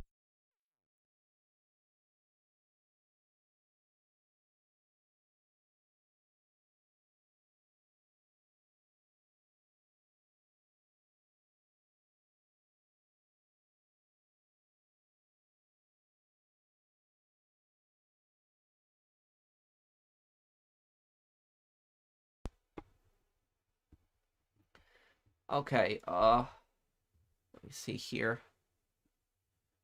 I just noticed GTA franchise in GTA 3D universe is called FBI and HD universe is called FIB. Yeah, that's true. That is true. And it was also called the CIA in the old GTA games, but then they changed it to IAA. That's true.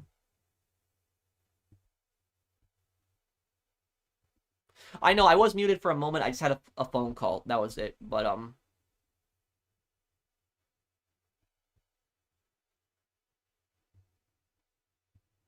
yeah, I'll play Spec Ops The Line. That one, yeah. Thank you, Agent Reaper, for the super chat also.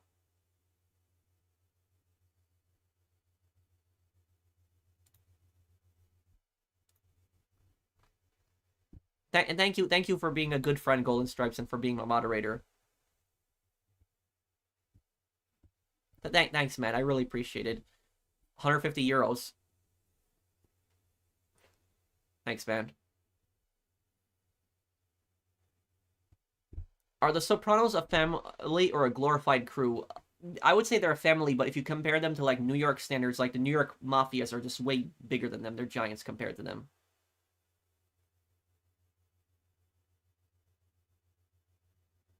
How do you become a moderator? Well, I pick my moderators. It happens over time.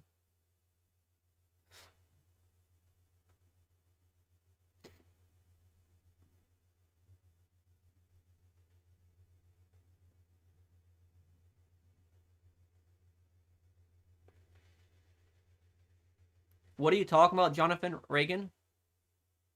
Is Agent ULP a CIA agent? He's IAA. IAA.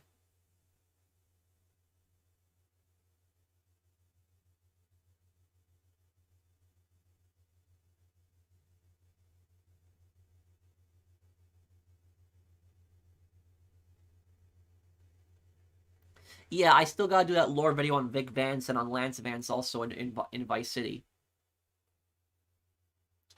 They could possibly blockade it, April. That's what might happen. Is that China might blockade Taiwan.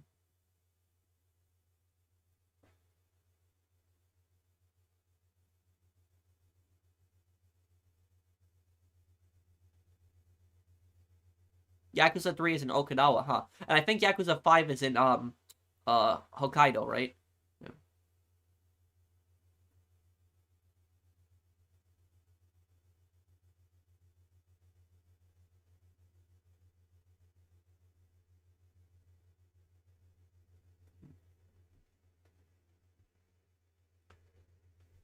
Can you believe this? Somebody in Spain got fired for coming in 35 minutes early. Uh, Early, yeah. And apparently her boss did not like it. The court said the boss was in the right. What?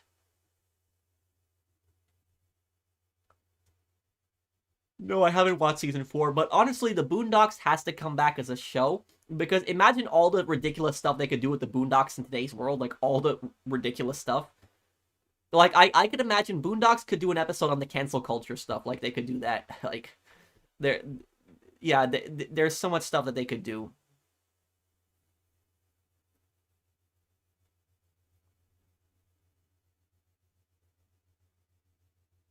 Have I listened to Paul Van? No, I haven't. What band is he in, Aaron?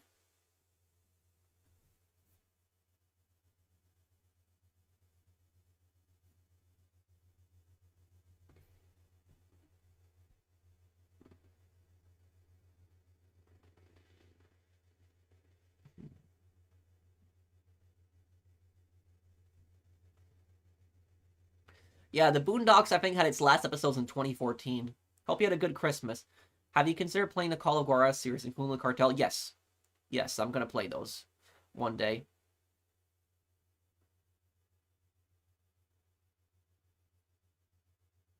Mercenaries, and thank you, DHC, for being a member of my channel for almost 4 years. I'm gonna play Mercenaries 2 next year, early next year, too.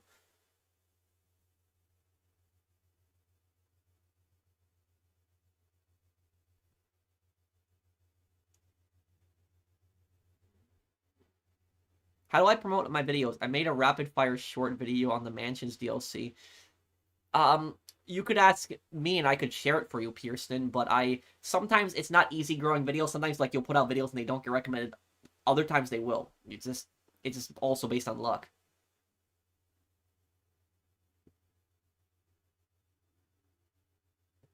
Why do you complain about tryhards when you don't even PvP and then complain to Rockstar about tactics we use to PvP other tryhards? Okay, first of all, I have not made a video talking about tryhards in, like, what, 4 or 5 years? It's been like that, and if you're still obsessing over, like, some 4 or 5 year video, that's your problem. I appreciate the super chat, but this is just basically just going too far at this point. And then other thing is, you're complaining about tactics. You're saying I complain about tactics, but there are people in your group, and I'm sure you're part of this group, that are using God mode. I'm getting grief by people in God mode, so I don't know if these are your friends or what, but literally you're saying I'm complaining about tactics and there's people using God mode. So that's that right there.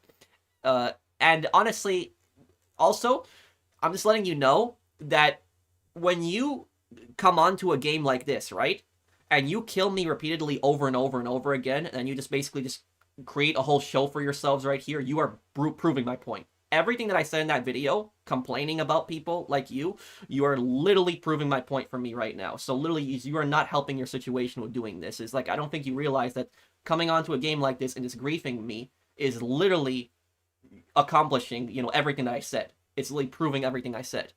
That's it. So that's it. And I don't PvP people. I don't fight people in PvP. I haven't made a video talking about tryhards in, like, years, and you're obsessing over some video that was, like, years old. I just don't understand. Revoke his super chat. I'm not gonna block him. I don't believe in censorship. I don't ban people. Even people that are talking crap to me, I don't ban them. What's my favorite firearm? My favorite firearm is the SVT-40.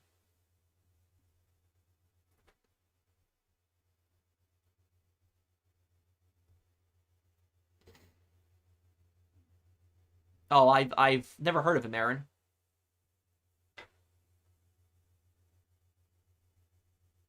Not necessarily, Golden. I've had videos that are fairly long to get recommended. Like my Faber video was like, close to an hour, and it got recommended a bunch. I'm going to react to it, Mr. Green, still. Just probably after the new year, I'm going to react to it, but I will react to it. But yeah, look, I appreciate the super chat, but I will say is that, like, coming to, my stream and just killing me repeatedly over and over and over again when I'm not even fighting back. I didn't even attempt to fight back against you even once today on the stream. And then, like, and then accusing me of talking crap when you're literally joining my session and killing me repeatedly. That's just stupid, and you're just proving my point.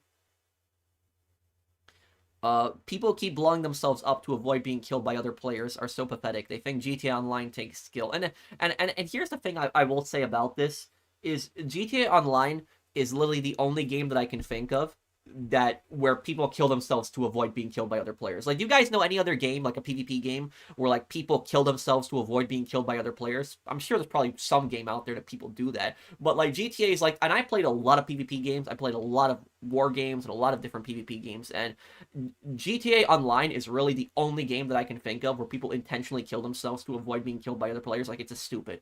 It's just idiotic. It's just dumb. And I will say this: if I'm fighting somebody in GTA Online and they blow themselves up, like they just throw a sticky bomb, I count that as a kill. I don't care if the game doesn't count that as a kill. I personally count that as a kill because I killed them at that point. I got them to blow themselves up. So if I get somebody to blow themselves up in GTA Online, I count that as a kill. That's it. So, like, these people, they think they're smart, by doing stuff like this. Like, there's these idiots on GTA Online. You know what they do? They fire the RPG at you, and then they'll sticky bomb themselves. And so the RPG will be flying at you. Meanwhile, they'll be dead, and the RPG will hit you, and they'll get the kill for it. And then they act like that takes skill. Like, and that's the worst part about it. The worst part about it isn't even the easy way out. It's the fact that they actually think that takes skill. That's the worst part about it.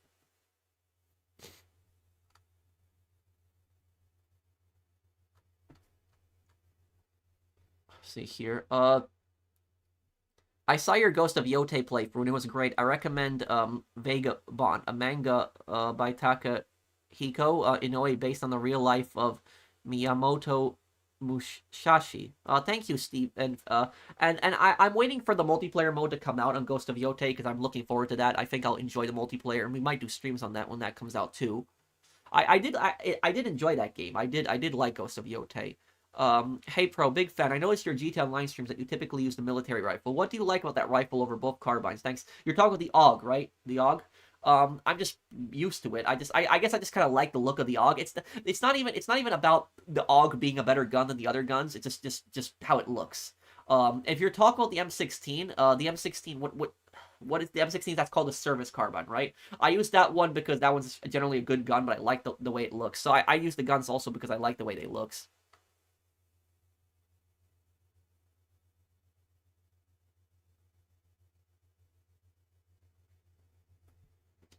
Just so you know, I had my grandfather and my dad's side from Germany who was partially Jewish, and her mother was Polish. Oh, thank you for the super chat, Aaron.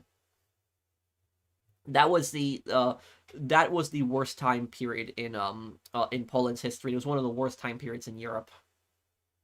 But thank you for the super chat, and I'm sorry about what your family went through. It's pronounced manga, not manga. Yeah, I'm sorry. Well, yeah, the M16, it was the main rifle in Vietnam. Do you think they'll have flying vehicles in GTA 6? I hope not.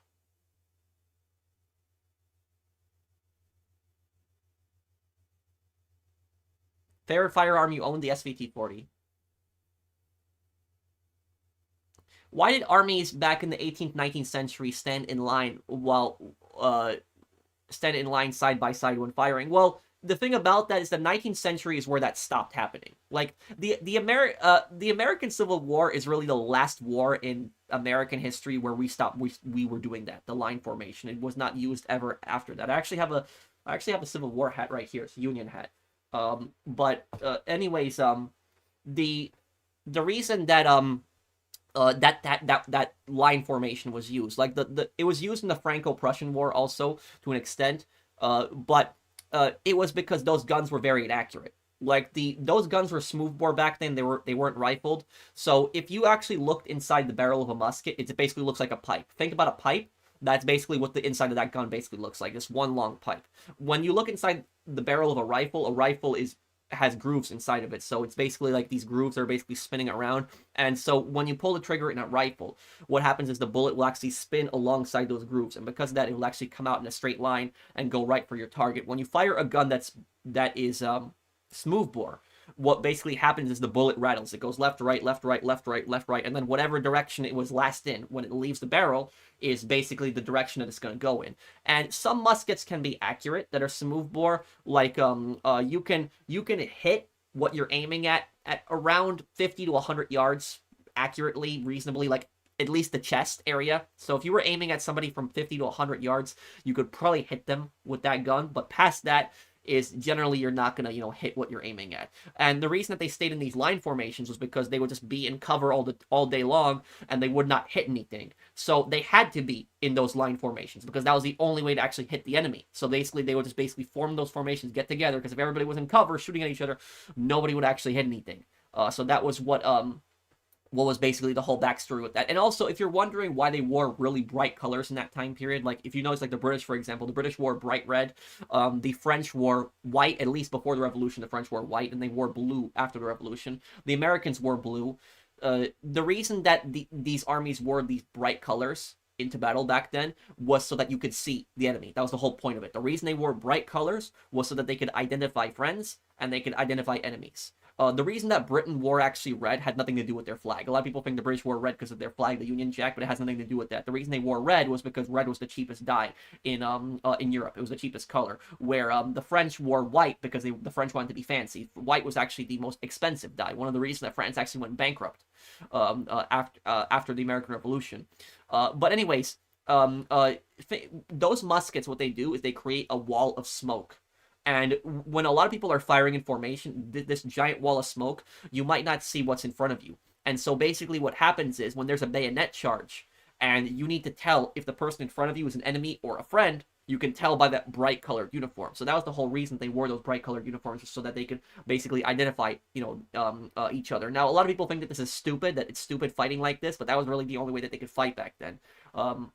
It was really only like that. The Americans, we were the first people that really broke that form of warfare. We changed warfare dramatically because the British were the strongest military in the world at that time during the Revolution. But the reason that they had such problems against us in America was because we did not fight like that.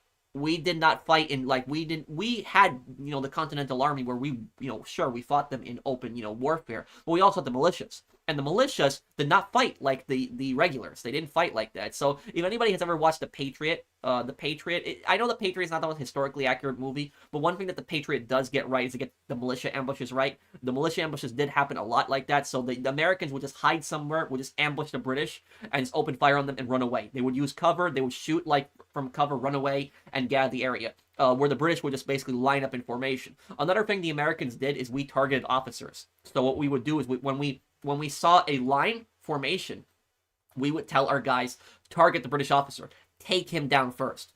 Because there was a chain of command in the British Army. There was a British officer, and then there was the NCOs, the sergeants after that. And if you take out both the officer and the sergeant, that line is going to fall apart. Because then they're not going to know who's next in line. They're not going to know who's giving the orders. The line is basically going to collapse. And back then, that was actually considered a war crime. Back then, in that time period, if you actually targeted officers, even if this was an enemy officer, this was a war crime. You were not supposed to target officers. You could not do that. That was generally considered a war crime. But you see how times have changed, where back then it was actually considered a war crime to target officers. But in today's war, today, you're supposed to target enemy officers. That's what you're supposed to do. That's what you see the enemy general. You're going to take him out. That's what that's going to be your first target. That actually happened in the Battle of Saratoga. In the Battle of Saratoga, the British were actually advancing from Canada into New York, and they had a British army from the south, and they were going to split America in half.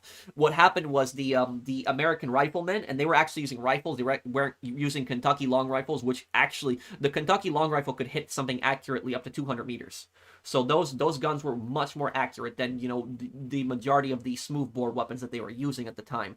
So the riflemen, what they would do is they wore green. and they hid in the bushes, in the trees, and they would just ambush the British army as they were crossing through Saratoga. And the British army got ambushed several times, and they did not have experience with fighting like that. They didn't know how to fight like that. They were just used to basically this whole line formation stuff. And how it basically happened is the first people that were targeted were the Native American scouts that were leading the British army, and then once the scouts were sniped, they didn't know where to go. They got lost in the woods. And then after they took out the scouts, they started taking out the officers and then running away. And then they would take out the NCOs. And then finally you had Simon Fraser, who was the British general at that, an American rifleman, Timothy Murphy, the first, American sniper in history, arguably. He climbed up on a tree, he fired 3 shots, and the third shot he hit Simon Fraser and knocked him off his horse and he killed him. Sniped the British general. And at that point the entire British army collapsed and they surrendered. That was like one of Britain's worst defeats ever, was the Battle of Saratoga. And that was like one of our best victories in our history. But yeah, that basically answers your question why they fought like that in that time period. It was all based on the weapons, the uniforms, the tactics of the time. What's your opinion on Walt Disney as a person? I don't know much about him. I know that he drove an ambulance in World War I, but I don't know much more than that. I think that wasn't Walt Disney like really racist at one point. I think that is true, but I don't know much more than that. The only thing I know is he served in World War I and he he founded the Disney Corporation. But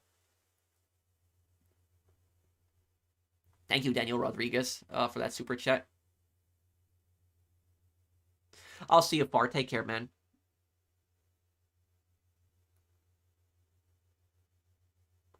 Have you heard of Josef Chapsky? He's one of the few survivors of the Katyn massacre. How did he survive Katyn? I've never heard of him before. I'll have to look into that one.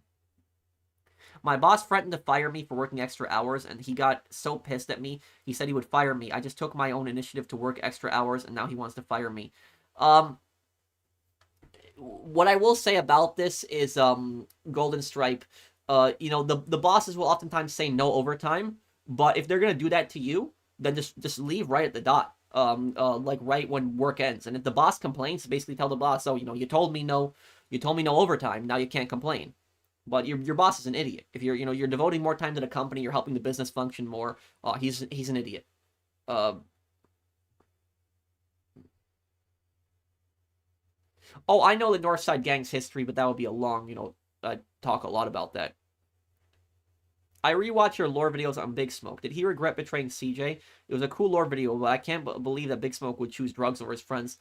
The thing about Big Smoke, is did Big Smoke regret betraying CJ? Kind of. But it's here's basically here's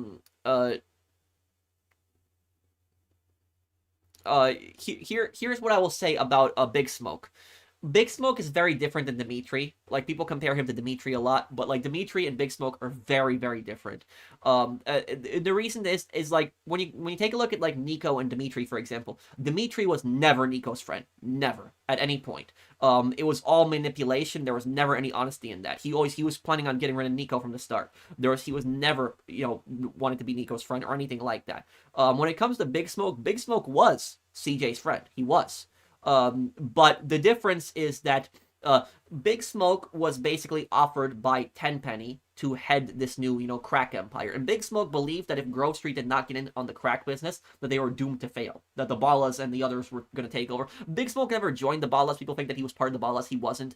He ran the Los Santos crack empire, which was a syndicate of the corrupt Grove Street members, the Ballas, and the Vagos and the Russian Mafia. Big Smoke, what Big Smoke wanted is Big Smoke wanted Sweet to go into that crack business with him. Like, he asked Sweet several times to go into crack with him, and Sweet would refuse. There's like subtle hints where like Big Smoke says like, Sweet says, no crack ever made a gang tight, and then Big Smoke says, I don't know about that. Like, he says that, like, these subtle comments.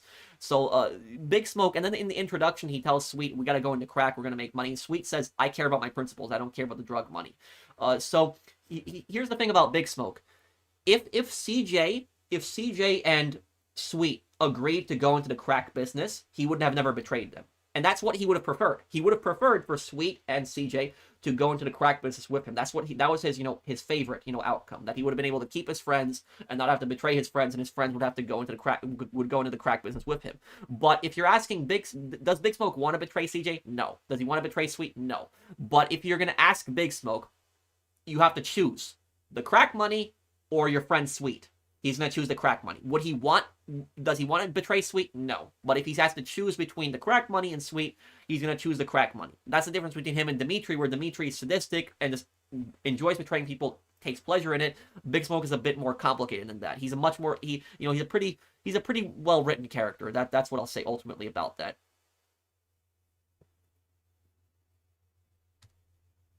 Ryder was not meant to betray CJ. That's not true, dude.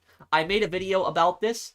I made a video about this like last year, actually. Ryder was always planned to betray CJ. He was always gonna betray CJ. It was always gonna happen. It was always gonna happen. The actor himself even confirmed that he read all the lines he was supposed to be. Doing the introduction to San Andreas confirms that Ryder was supposed to be a traitor. Who's the biggest scumbag in both Breaking Bad and its prequel, Better Call Saul?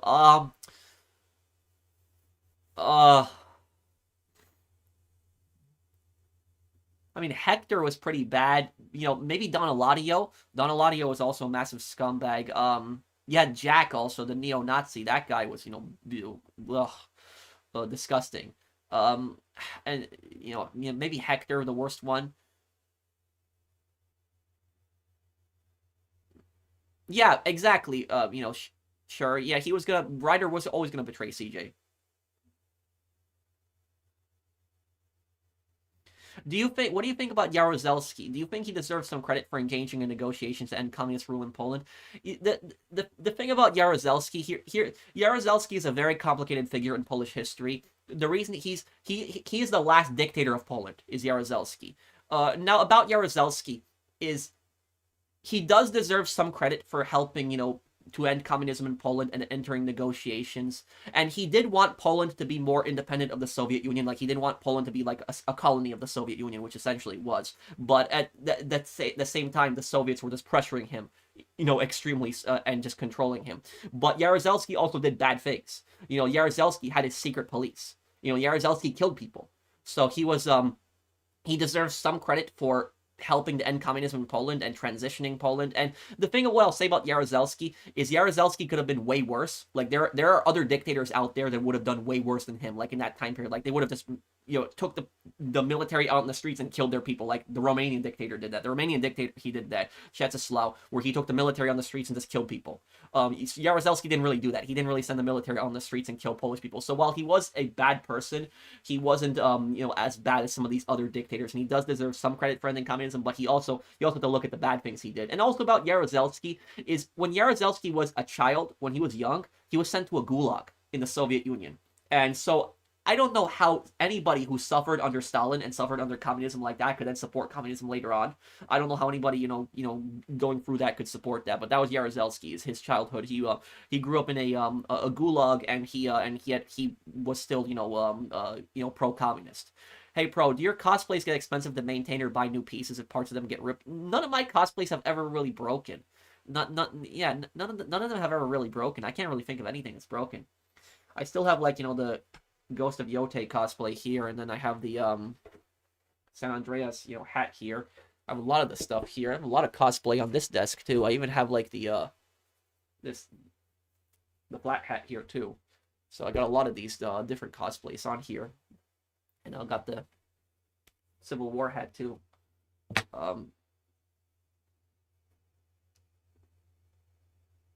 Yeah, we can play Crime Boss sometime, Menacing.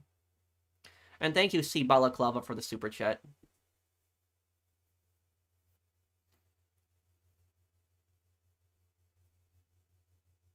No, I've never fired a scoped M1 Garand. I actually own an M1 Garand, so I have one. But I've never fired a scoped M1 Garand, no. I've never fired it with a scope.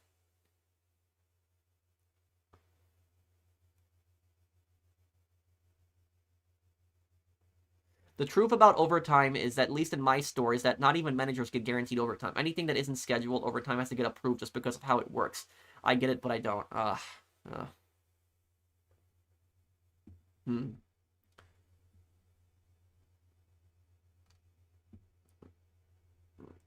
I always found it funny how these companies would always say, like, no overtime, but then they expect you to stay late. What, you expect you to work for free?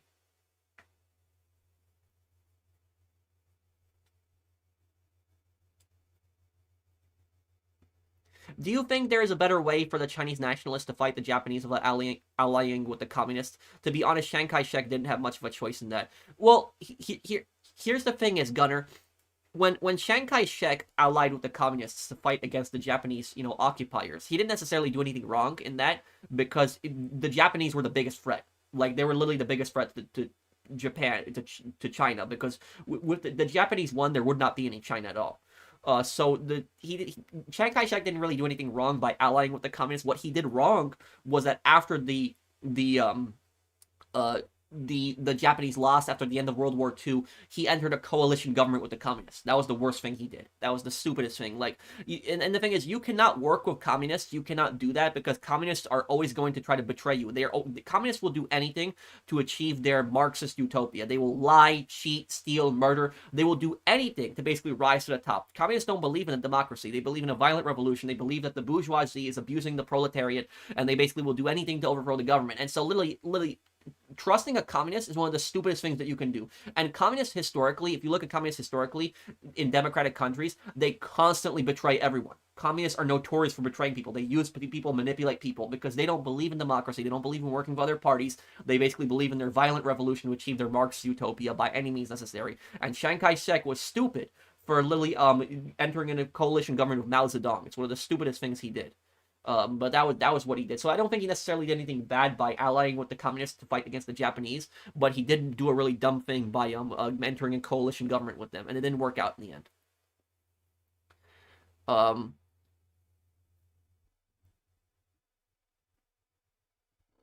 Do you believe any communists are good? No. I think there are some communists that are less worse than others, like Jaruzelski, which I talked about earlier. The last dictator of Poland. Like, he wasn't as evil as some of these other guys, but there's really no such thing as a good communist. Tito, for example, like Tito, the Yugoslavian communist dictator. Like, people generally consider him like the best communist dictator out there.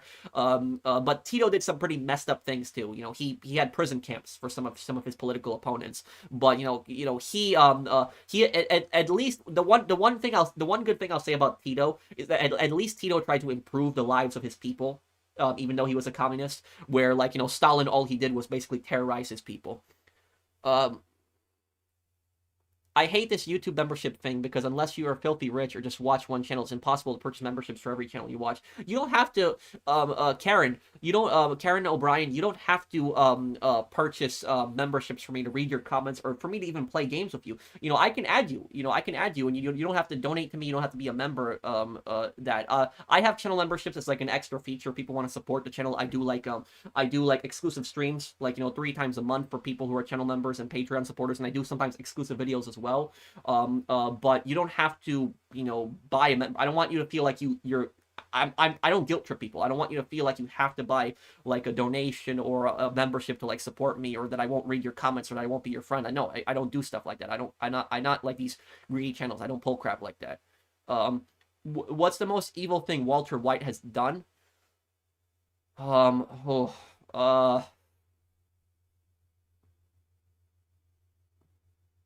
Maybe poisoning a child. That was letting Jane die. There's a lot of things he did that was bad. Thank you, Aaron, for the super chat. Why was Dino Banyan so stupid? Because arrogance. Arrogance and narcissism causes anybody to be stupid. He basically thought that nobody was going to mess with him. He thought Dino Banyan thought that he could push Al Capone around. At Al Capone and Johnny Torrio, and then Johnny Torrio would not react, and basically when Johnny Torrio and Al Capone got sick of him, they got rid of him. Like, he was an idiot. And the thing is, normally I don't like I don't condone anyone's death or support anyone's death, but Dino Banyan brought it on himself, because literally you're an idiot to, like, you're picking a fight with Al Capone and Johnny Torrio, and you're constantly pushing their buttons, and you're constantly pissing them off. And the thing is, Johnny Torrio gave Dino Banyan multiple chances to stop. Like, he tried to reason with him. He gave him multiple chances to stop being an idiot, stop being so aggressive. But O'Banion would not listen. And so, you know how we say Darwin Awards? The Darwin Awards go to Dino Banyan. For people that don't know who Dean O'Banion is, he's this Irish-American gangster who was constantly pissing off Al Capone, like constantly pissing him off over and over and over again. He wouldn't stop, and he was just constantly trying to start shit, excuse my language, and it didn't work out for him. Al Capone ended up having him killed in the end. So there was, that was just, it was a disaster for him. But, like, I don't know how you could be so stupid. Like, what kind of an idiot would just decide to piss off Al Capone constantly? Like, and not even just once, but multiple times. What do you know about Simo Haika, the greatest sniper of all time? He took out over 500 Soviet soldiers on his own. 505 to be exact. And he also had killed over 200 with his Suomi SMG. So he killed over 200 people with a submachine gun, and he killed 500, 505 with his, sniper rifle. So the total count is actually even higher. It's like 700 in total. But yes, he is the White Death, the greatest sniper in history. Very elite sniper. Thank you, Minion Dave, for the super chat.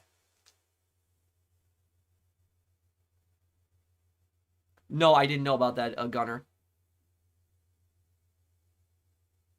Wasn't it Johnny Torrio? It was both Johnny Torrio and Al Capone at the time. Yes, that's true. But he was pissing off both of them. And the thing about it is that Al Capone wanted to kill Dean O'Banion way earlier. He wanted to kill him earlier than that, but Johnny Torrio would constantly stop him every single time and say, no, we can reason with this guy. We can reason with this guy. But then what happened is Johnny Torrio had, Dean O'Banion told Johnny Torrio, I want to sell you my part of the, bootlegging business. I want to, go and retire to my flower shop. And Johnny Torrio believed him. He thought he was telling the truth. And what happened is when they met at the warehouse, a bunch of corrupt cops came in the warehouse and arrested, Johnny Torrio. And Torrio had brought in those corrupt cops to arrest Johnny Torrio. And so for Torrio, that was the last straw because, like, violating a business deal, because Torrio, even though he was a gangster, he was a man of his word.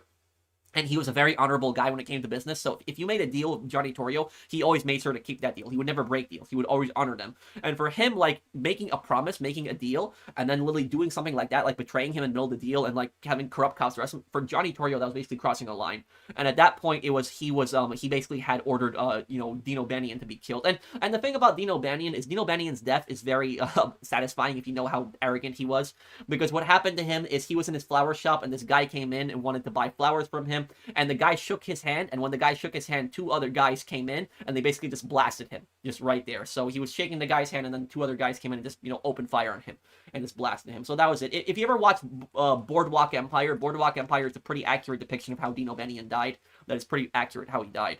Well, that was, like the guy said, the guy was a complete idiot, a complete moron. Jaime shouldn't have been so loyal. Well, the thing about Jaime Weiss was a much smarter boss than Dean O'Banion. Like, he was way smarter than Dean.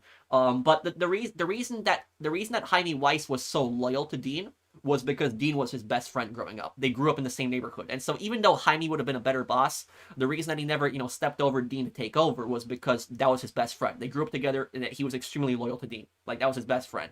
So that's why he was just so loyal to Dean O'Banion. No, I never seen Memphis Belle.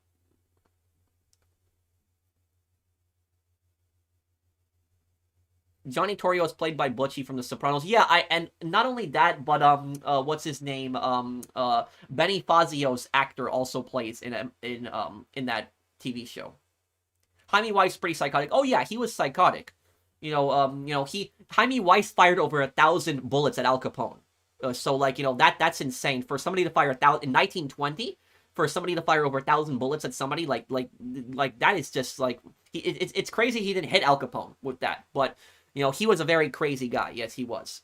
1,000 for people that don't know this. That scene in Mafia Definitive Edition when you're eating with Salieri in the restaurant, and then all the guys come out with Tommy guns and just open fire in the restaurant. That was based on a real thing. That was Jaime Weiss. He tried to kill Al Capone when he was eating in a restaurant. They came out with their cars on the street and just machine gunned the store, like his hotel restaurant, and nobody actually died in that. And Al Capone didn't even get hit, but that was what that was based on. Do I think the Irish mob has no chance against the Japanese mafia? The Irish mafia today kind of exists, but they're mostly in like construction and some small things. They're not really that big anymore. And the Irish Mafia isn't really the Irish Mafia anymore today. It's the American Mafia. That's what it is. So like whenever you hear American Mafia, most of the time it's either Irish or Italian Mafia, because so like there really isn't an Irish Mafia in America, because there really isn't any Irish, you know, a large Irish immigrant group in America. And we're like people don't really immigrate from Ireland to America because the living standards in Ireland are just so good now. So there really isn't an Irish Mafia anymore today. It's more like an Irish American gang. So it's more like the American Mafia. And if you're asking me, the Irish American Mafia versus the Yakuza, I think the Yakuza would destroy them. I think they would. I'll probably make the Black Ops 7 rant somewhere in January. But I guess we will be going here, guys. I'm gonna wrap up the stream here. Yeah, I'm probably gonna wrap up the stream and get something to eat. Is there anything you guys want to ask me here before I go?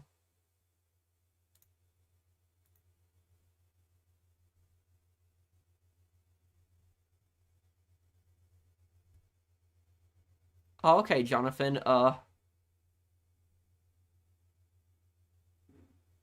I don't know, sure. What era do you think in human history Rockstar should delve into? 1920 Chicago, the 1920s, Prohibition. Rockstar, if anybody's gonna make an open world game in that time period, Rockstar.